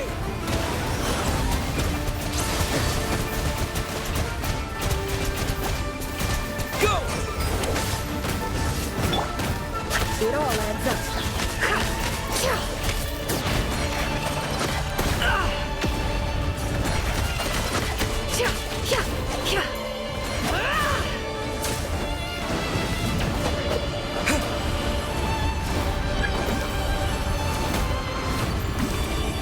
I've got this!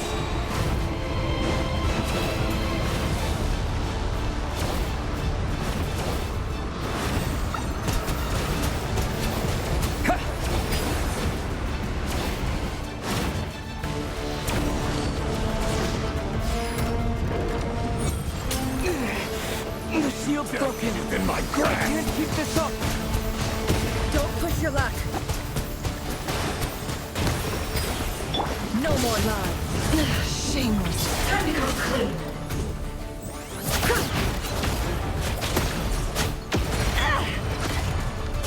It all adds up. Go! Seek within.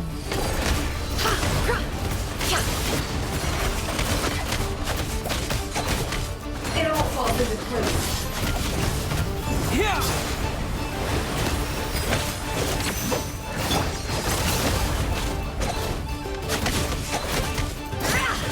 Can't hide the truth. Go!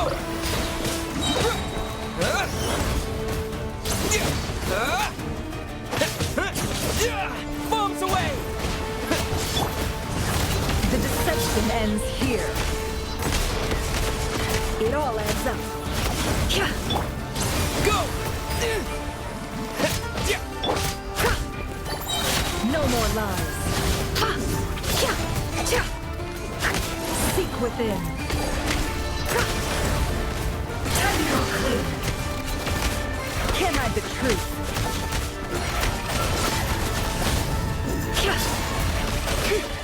No more lies.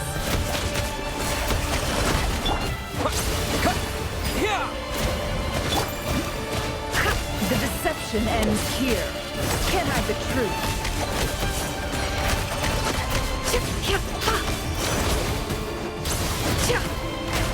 It all adds up.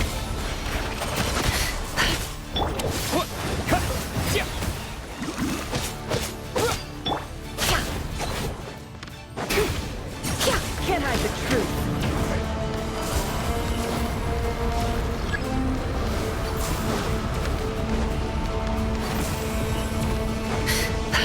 Curses. There's no other way.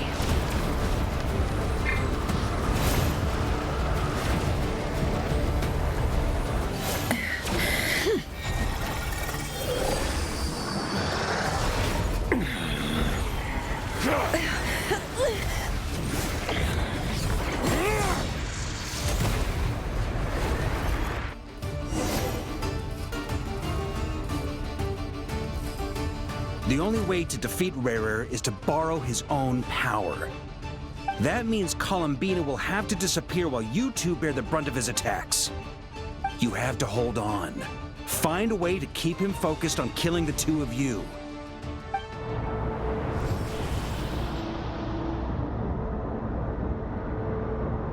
Nefer, your eyes are bleeding. Soon you will be powerless to resist. And then, I will reduce you to dust. But that dust will plague your memories. Come on, keep holding on. Any other tricks up your sleeve? Let's see them. As entertaining as they are, you've backed yourself into a corner. You don't fool me. I see your fear clear as day. I have to stoke his rage. Make him unleash everything. You fear what you could never defeat. You fear the thought of never being able to save your beloved. You cannot win the fight against fate, Rerir. Is that what you think? Well, now it's your turn to feel afraid!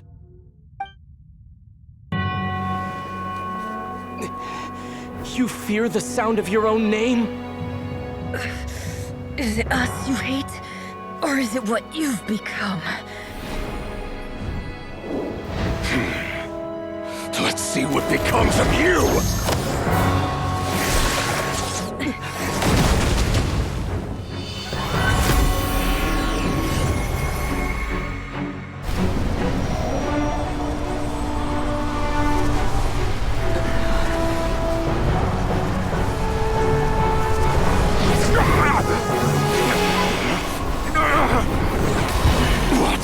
Happening? That power. I've seen it before.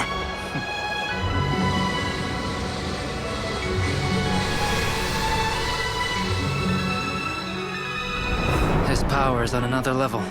We'll need to use an alchemical array to convert his power into a usable form. Then quickly channel it into Columbina, rendering her powerful enough to compete with him. I'll join you. I can help. If I release enough abyssal energy into a confined space, it'll create a potential difference, allowing us to extract a huge amount of elemental energy. Next, I'll synchronize with everyone's minds using Pyro, then give you temporary access to their abilities and fields of view. But it won't last long. Can you see? Well enough. So, we have a student of Gold Rhine-Daughter in our midst. How about that?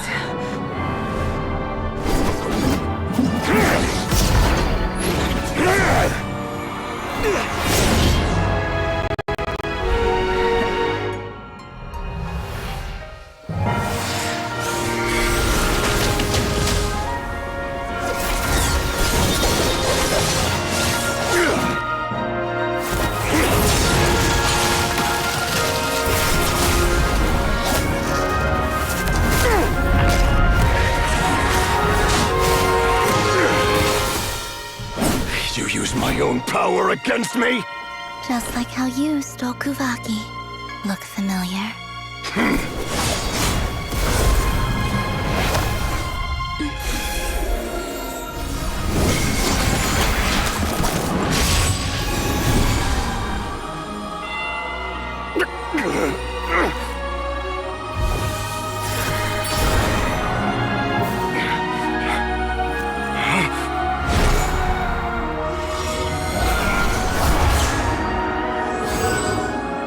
Don't you realize? You don't have the power to hold that gate open! I don't, but someone else does.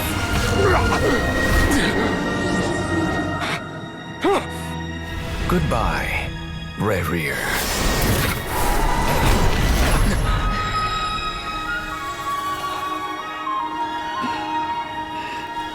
We won.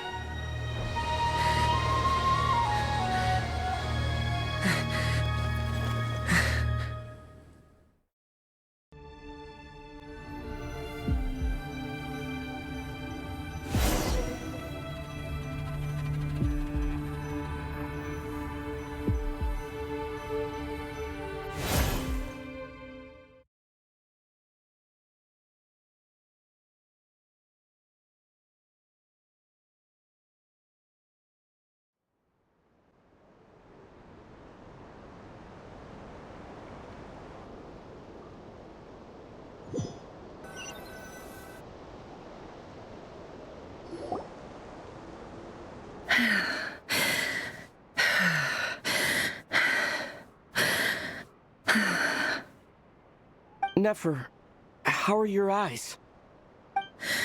They're fine. Apart from the blindness, of course. It's not too late. Let me handle it.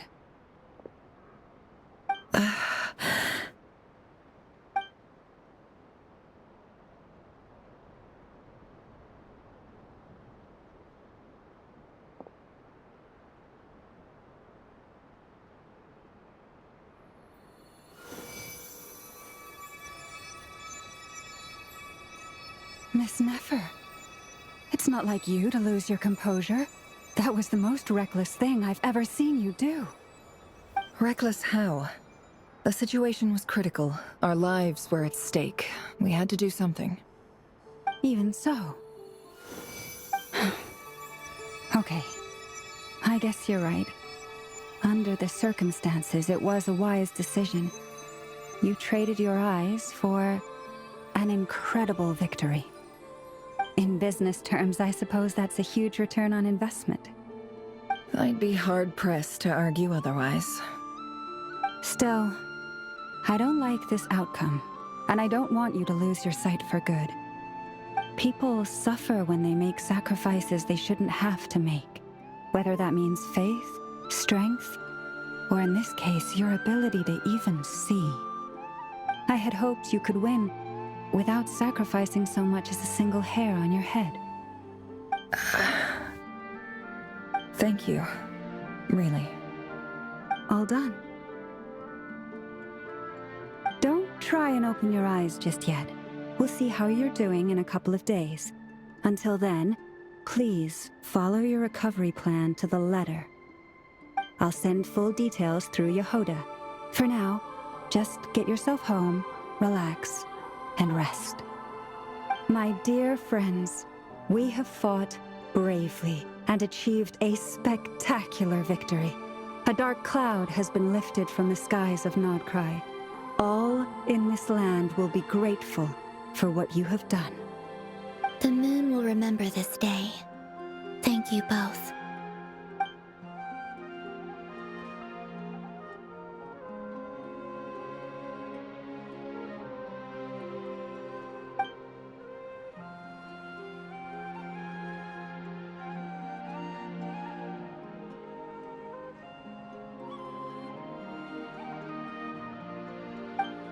There's something I want to let you know. What is it? When Durin connected everyone's minds so I could access their powers, I also felt everything they felt. And since Nefer's eyes were injured, my eyes are hurting now too.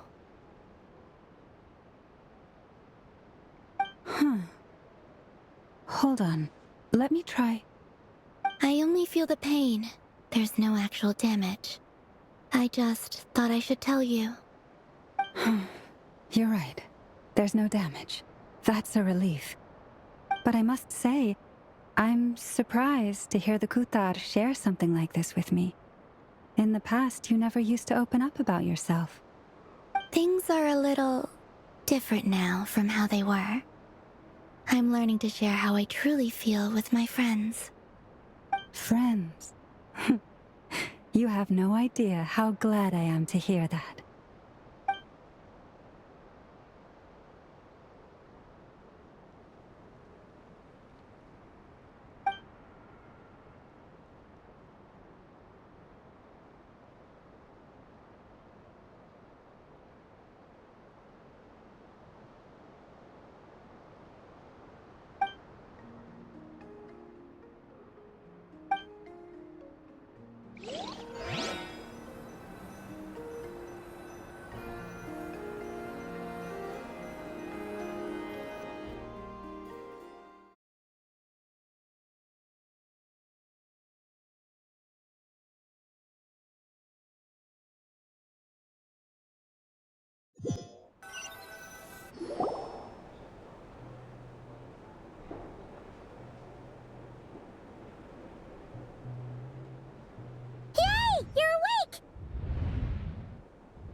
How are you feeling? Any aches and pains? Did you sleep well? I'm doing all right, Paimon. No need to worry about me. Phew! Well, that's good. Paimon's been sitting on the edge of the bed worrying about you for ages. You slept a whole day and night. Poor Paimon had to eat all by her lonesome.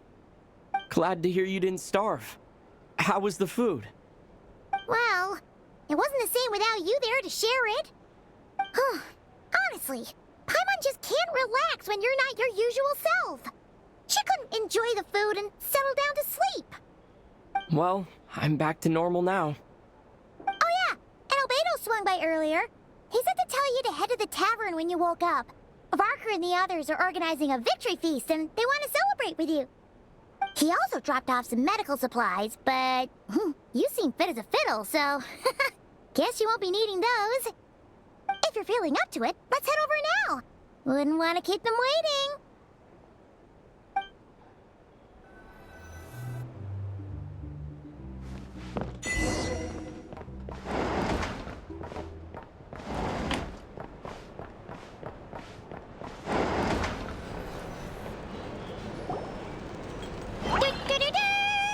We're here! Oh, Traveler and Paimon! Perfect timing! We were literally just saying how there's no way we're holding this victory feast without you any longer, and we would have postponed it till tomorrow. How are you feeling today? Much better. Thanks. Don't worry about me. Relieved to hear it. If that changes, just let me know. Happy to check you over at any time. Yep, we're here for you. Anything you need, just let us know. Oh wait, where's Nefer? How are her eyes doing? Nefer's right over there. I'm sure she'd love to catch up with you.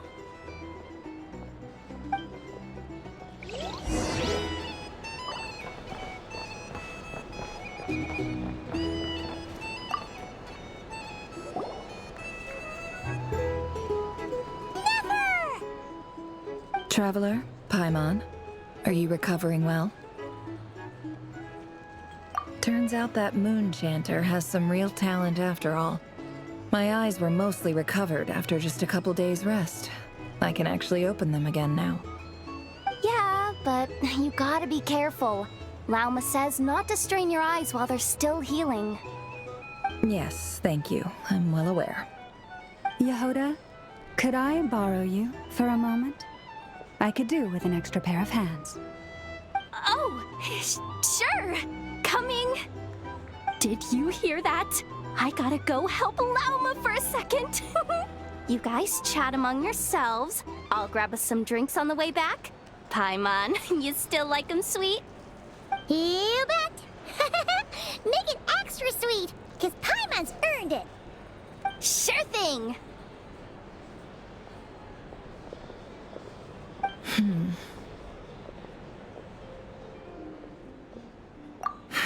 The Raker of Solnari. Kind of a snake, don't you think? No, definitely a snake. A poisonous one who spewed his venomous hatred everywhere. Anyone who seeks revenge out of hatred for other people has become a snake. That's something my dad used to say. Perhaps. I'm sure it sounds like a very wise and open-hearted perspective to your ears. But me? I think hatred is a perfectly justifiable emotion. What else is left when everything you depended on in life gets stripped away? Something's gotta fuel that drive to keep on living. If you're worried about me, you can nip that in the bud. I'm not someone who gets stuck in the past. It's just... I suddenly feel like I was wrong to call my father a liar. He was just a fool. That's why the Academia turned their back on him, and why the other tribes ganged up on him. Oh, Father. How much better things could have been if you were a skilled liar. Look at the Ibis King. Thoth is a fiendishly cunning liar. And yet, strangely, he feels more like a father to me than my real dad ever was. He's never brought it up, but I'd bet he feels the same way. Why else would he give me the power to perceive the truth, while at the same time training me in the art of deception? Well, King Deshret banished him to Aru, which is essentially a prison, and posed 3 questions to him. He promised that he'd have his freedom if he could find the answers. His response was to take on a physical form and approach me, hoping that I could become his envoy and search for one of the answers on his behalf. Did he really think I'd fall for that? He's stuck there. He can't make me return what he gave to me. So that's enough for you to decide he's nice, is it? He's a prisoner, and he was scared. So he decided to perform some good deeds to win people's approval. He lives in fear because he's a deceiver. How is Rerir any different? You can't work as a spy your whole life and expect a happy ending. It's preposterous. Yet I can't say I don't understand it. Liars live in the darkness of their own making, but it's still human nature to want to go on living. They say that a liar's soul is the most worthless thing in the world. What do you think? Good. If you understand that, it means you're smart, and you see things objectively. If you ask me, the soul of a liar really is worth nothing, because all they care about is themselves. For example, when something good falls into my lap, I don't go sharing the news around. Stops other people trying to steal it from me.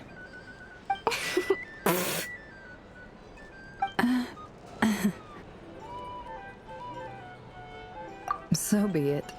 They have sharp ears. I can't keep anything from them. Wow, is that what it looks like? Well, you all know my past now, and I can't simply eliminate everyone who knows too much. So I guess I just have to put up with you, for the foreseeable future at least. When you find yourself in a situation you can't control, the safest play is to keep calm and start monitoring everyone involved like a hawk. In the intelligence world, you need to have a sense of perspective and play your hand accordingly. If you understand what's at stake, please ensure my secret is safe with you. I trust you'll respect my wishes as a friend. But don't forget, I will also be watching you like a hawk. Very good.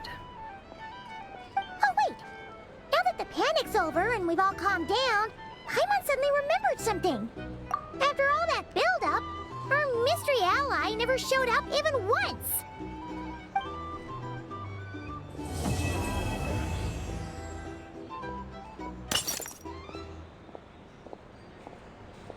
Huh?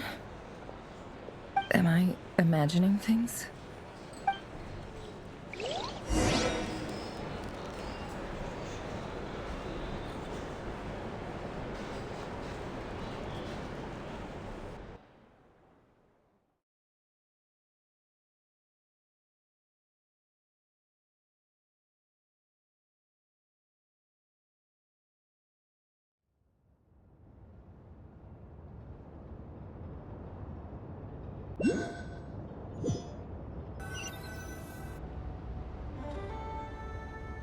So, that close colleague who stayed behind with you? What's he been up to recently? Don't know, don't care. I get more normal human interaction from hanging out with Bosco too than him. Although, now you mention it, he hasn't bothered me in a while. I wonder if... If he's disappeared without a trace, it's the biggest gift he ever gave to the world. But I somehow doubt that's what's going on. He won't lie low forever, so we'd better stay on guard.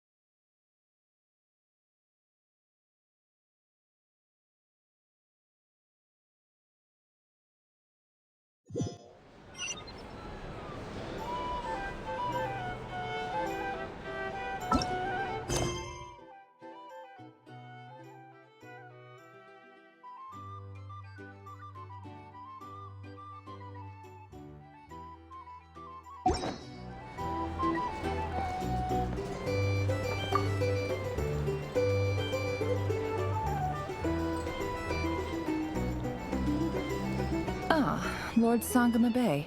How lovely to see you. I must thank you for the device you provided. It was an enormous help. Would I be right in thinking that it was developed by the Academia? Why come and ask me when you clearly know already? I mostly came to thank you.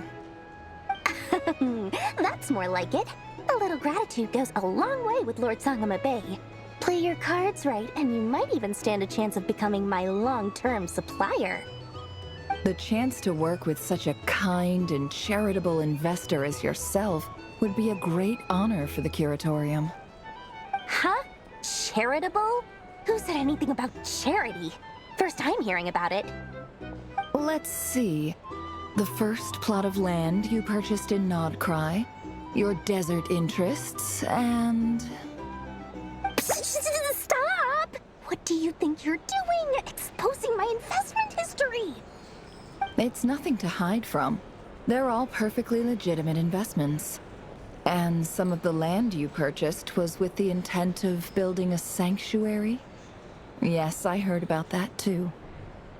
How did you... You're a curious case, Lord Sangama Bay. You don't like people finding out about your good deeds, do you?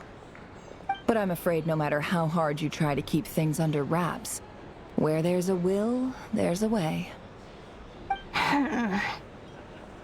You did it for Sumeru, didn't you? It was empty land that was gonna go to waste otherwise. I figured if I built something there, it might at least get some use in an emergency. Disasters are capricious things. They strike without any warning. I've lost family to a disaster before, and I don't want to lose any friends or business partners if I can help it. My elder sister used to dream of finding a sanctuary.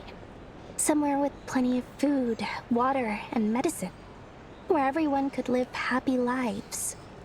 It was something I looked into, but after discussing things with the Dendro Archon, I decided on a more effective strategy.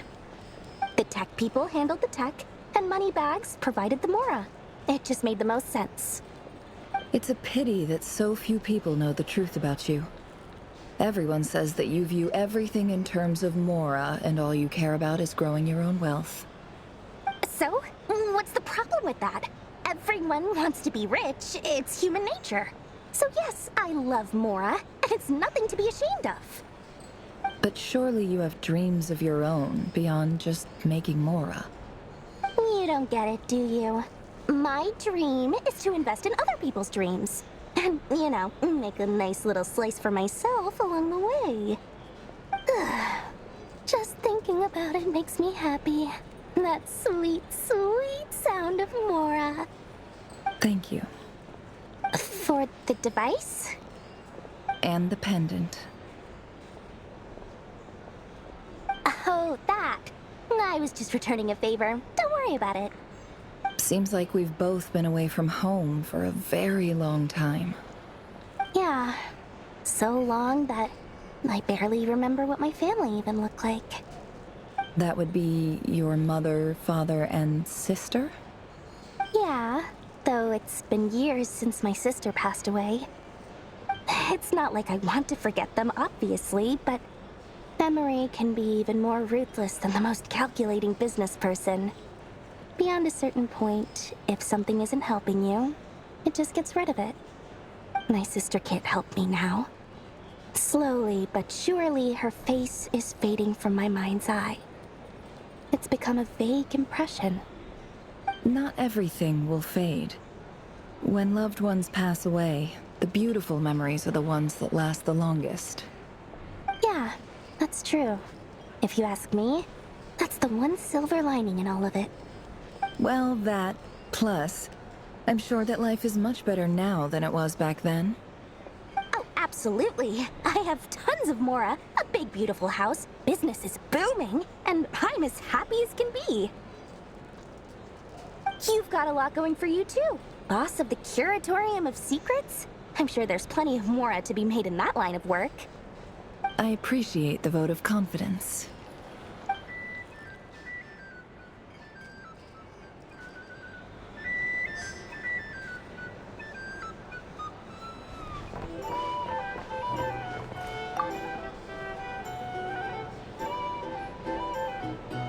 How have you been holding up? Any adverse reactions? If you start to take a turn for the worse, make sure you tell me right away. You don't need to worry about me, Grandmaster. I'm fine. I mean, I barely did anything, so... What? You're too humble, young man. You played an indispensable role in the battle for Nod-krai. We can't thank you enough for your support.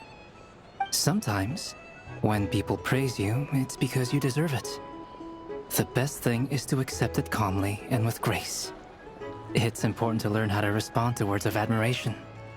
Let's do a quick demonstration. Albedo, that was an incredible feat of alchemy. The pressure was on, but you worked flawlessly at lightning speed to get the job done. Thank you. I can't take all the credit, though. Durin played a big part in forming the alchemical array. See? Did you catch that? A masterclass in how to take a compliment. Okay, yeah. I did work pretty hard to help prepare for the battle. No point denying that. Hey, you guys! Hey, look who's bounced back. Looking good, traveler. Seems like you've recovered. You won't need to take any more medication. Can I get you a drink? Huh? You know how to order at a bar now? You've sure learned a lot recently. Handling a drinks order is ridiculously simple compared to alchemy. Don't worry, I'll blend into society yet. Paimon believes it! You're clearly a fast learner, just like your brother. To be totally honest though, Paimon didn't quite follow all the details when you first explained the plan to us. Don't worry, that's completely understandable. Unless you're a student of alchemy, it's hard to grasp the principle and how the process works. To put it in the simplest terms, we saw how our enemy stole the power of Kuvaki. And that gave us the idea of stealing his power to turn it against him. When facing an enemy you have no hope of defeating, it's best not to engage them in battle. So, instead of looking for a way to overpower him, we decided to help Columbina get strong enough to at least stand up to him in a fight. For this to work, we had to analyze his modes of attack, confirm who his main target was, and make sure that he wouldn't go beyond the range of the alchemical array. For added security, we prepared a total of 4 arrays. But to mitigate the impact of the battle, we identified one location in particular as the ideal spot, which is where the confrontation took place. The alchemical array absorbed his abyssal power. Then Durin processed it to render it usable by Columbina. That power enabled her to do what would otherwise have been nigh on impossible. What surprised me was that Dainsleif actually agreed to join us. Given his history with Rerir, he had every right to sit this one out. But we're extremely grateful for the decision he made. It must have been a painful choice to make. But I'm sure that making a decision was far better for him than staying in limbo. Absolutely. He was torn between 2 paths, but in the end, he made his choice and stuck to it resolutely.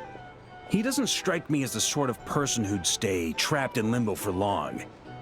Anyway, however you cut it, everyone gave a stellar performance. And now, it's time to kick back and celebrate.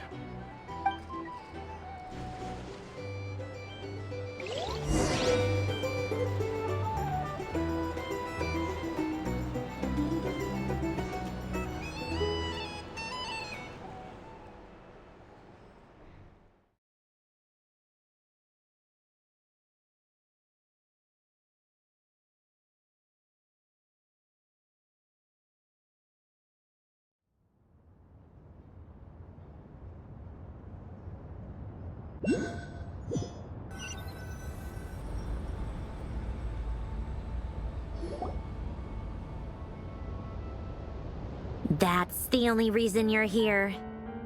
Yes. I've thought a lot about it. And I've realized that you, me, and Arlecchino should be friends. I think this is very important. So I felt I had to come and tell you. Well, this is a new one. I'm so moved. I can't even hold my teacup. If that's all, you can leave now. Do you not want to be friends with me? Or is it that you prefer being co-workers? What is this, Columbina? Are you deliberately testing my patience threshold? Right now, my politeness module is active. But if you say another word, I swear I'll shut it down. If your politeness module was active, wouldn't you say the word please at some point? Polonia, please see Lady Columbina to the door. Will you still invite me to your next tea party? What? Yes, I think you will. Bye-bye, dear Sandrone.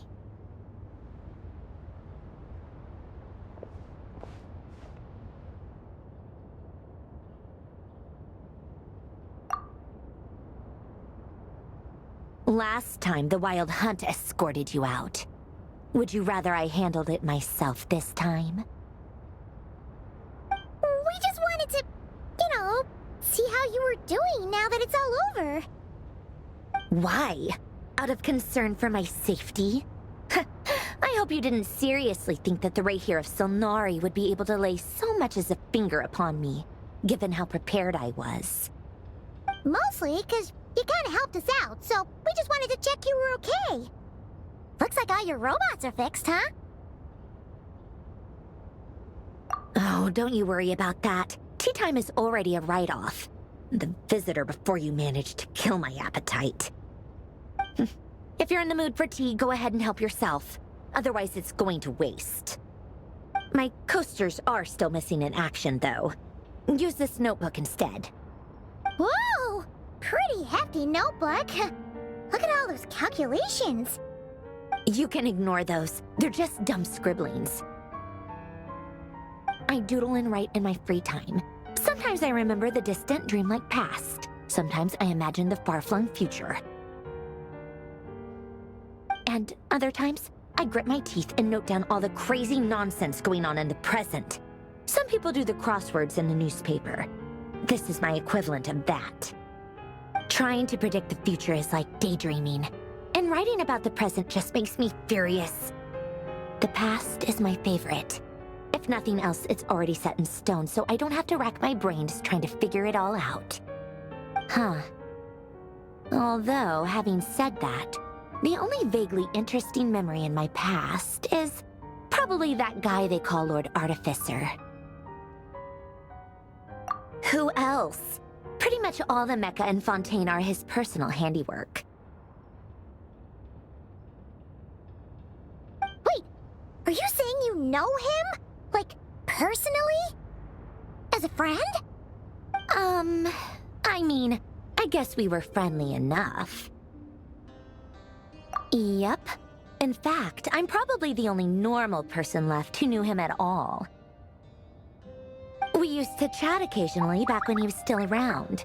Before he passed away, he asked me to destroy all his manuscripts. I honored his request, but I did read through everything first before destroying them.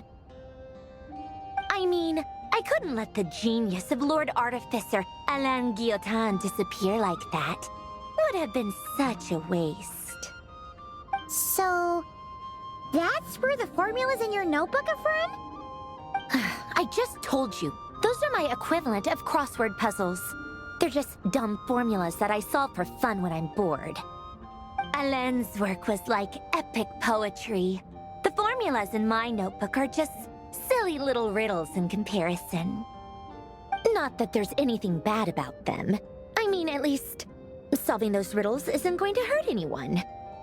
Except me, 'cause I lose a few brain cells in the process. Anyway, while we're on the topic, I might as well tell you about what happened to him and his friends. Alain Guillotin had two close buddies, Renee and Jacob. They spent their childhood years together in the Narzissenkreuz Institute. They were all quite competitive, so there was some rivalry between them, but it was a friendly rivalry.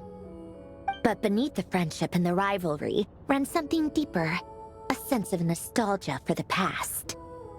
Unfortunately, childhood would end, the prophecy would come true, the apocalypse would arrive, and the future would never be. A mad dream that would normally only capture the minds of lunatics begin to take root in their hearts. A dream of saving the world. And if Renee and Alain had been people of lesser wits, that dream would probably have ended up as something for them to joke about in their older years. But alas, they were some of the sharpest minds around. They nurtured that dream with the full power of their intellect, and it grew into something that ate away at their souls. The first of them to fall under its spell was Renee. Against Alain's wishes, he persisted in experimenting on a mutual friend of theirs to try and save their life. Alain did not approve and parted ways with Renee. It's complicated. Alain wanted to believe that Renee only did what he did for the sake of their friendship. But when he told me about what happened, I could tell he still had some suspicions about Renee's motives. Perhaps the seed that would grow into a nightmare had already sprouted in Renee's mind. Even then. The next time they met, Renee's soul had been completely engulfed by the dream of salvation. His futile attempt to change the tide of fate only resulted in a wave that swallowed up the world, even before the apocalypse came. And although that wave died down eventually, I hear that it just recently came back with a vengeance. As I understand, Renee wanted to live out his dream of salvation once more. But I'm told that the attempted resurgence finally died out for good. At long last, Renee awoke from his deluded dream. Though of course by then it was far too late. What do you think of Renee? Do you admire his transcendent genius? His view that any price was worth paying to achieve the lofty goal of saving the world? Or do you despise him? Dismiss him as an evil madman who wrought havoc on the lives of everyone around him as he pursued his delusional dream? Same difference, really. Just a matter of perspective. What a cop-out. But I suspect you'd have a more incisive and insightful answer if we dug into it further. I don't like fanatics who give up their whole lives for their ideology. Nor do I like fools who let their delusions take control. Maybe I could understand if Renee had just been an ordinary person. But he had a sage-like intellect, and still managed to get himself lost in the labyrinth of his own desires. Anyway, that's enough about Renee. Now, moving on to Alain Guillotin, the Lord Artificer. He managed to put a stop to the first storm whipped up by Renee. But after that, Alain lost his friends and family. To his credit, I suppose, the loss of his family and friends was purely a tragic accident. It's not like Alain sacrificed them for his cause or anything. After that, the only thing supporting his work was the same dream that had dragged his closest friend down to the abyss. But although the desire to save Fontaine drove him to found the Fontaine Research Institute, Alain continued to reject any form of transcendental knowledge or power. He was suspicious and fearful of it, having seen the way it had affected his closest friend. I think that formulas and machines derived solely from human intellect were the only thing that gave him a sense of spiritual comfort. Yet Alain's intellect was simply too great. It barely left him space to breathe in his lifetime. Once he realized that the end of his life was approaching, he finally accepted the truth. The Nod-krai Institute needed someone, and a human being, to see its story through to the end. He quit working on his formulas, trading them in for the fairy tales that had played such a formative role in his childhood, but which he barely touched in his adult life. He told me that the director of the Nod-krai Institute used to read those fairy tales to the children as bedtime stories. Apparently, they worked wonders at sending kids off to sleep. I think that all he wanted at that time in his life was to be able to sleep deeply without being plagued by depression. By that point, nothing else really mattered. At the very end, he laid down to rest in the ruins of the former Nod-krai Institute orphanage, while the Fontaine Research Institute he had founded continued tirelessly with its work. Many years after that, tensions over competing dreams would once again cause a rift, this time between members of the Fontaine Research Institute. But the actions of those fools had nothing at all to do with Alain. And that is the story of two people from the Nod-krai Institute who both wanted to save the world.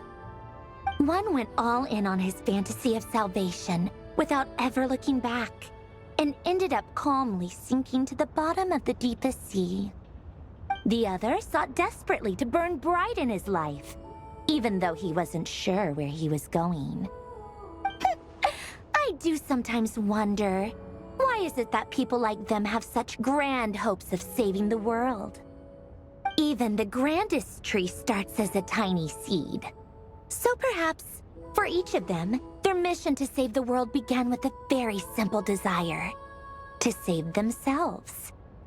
They were young children with friends and family who mattered to them, desires to explore the meaning of life, ambitions to have a successful career. They didn't want to see all of that taken away in one fell swoop. Or maybe they just wanted to find something to anchor themselves within the chaos, to stop them getting quietly swept away by the storms of life. But instead, the search for their own salvation took them down the rocky road laid out by fate. Do you think the desire to save oneself is enough of a justification to try and save the world?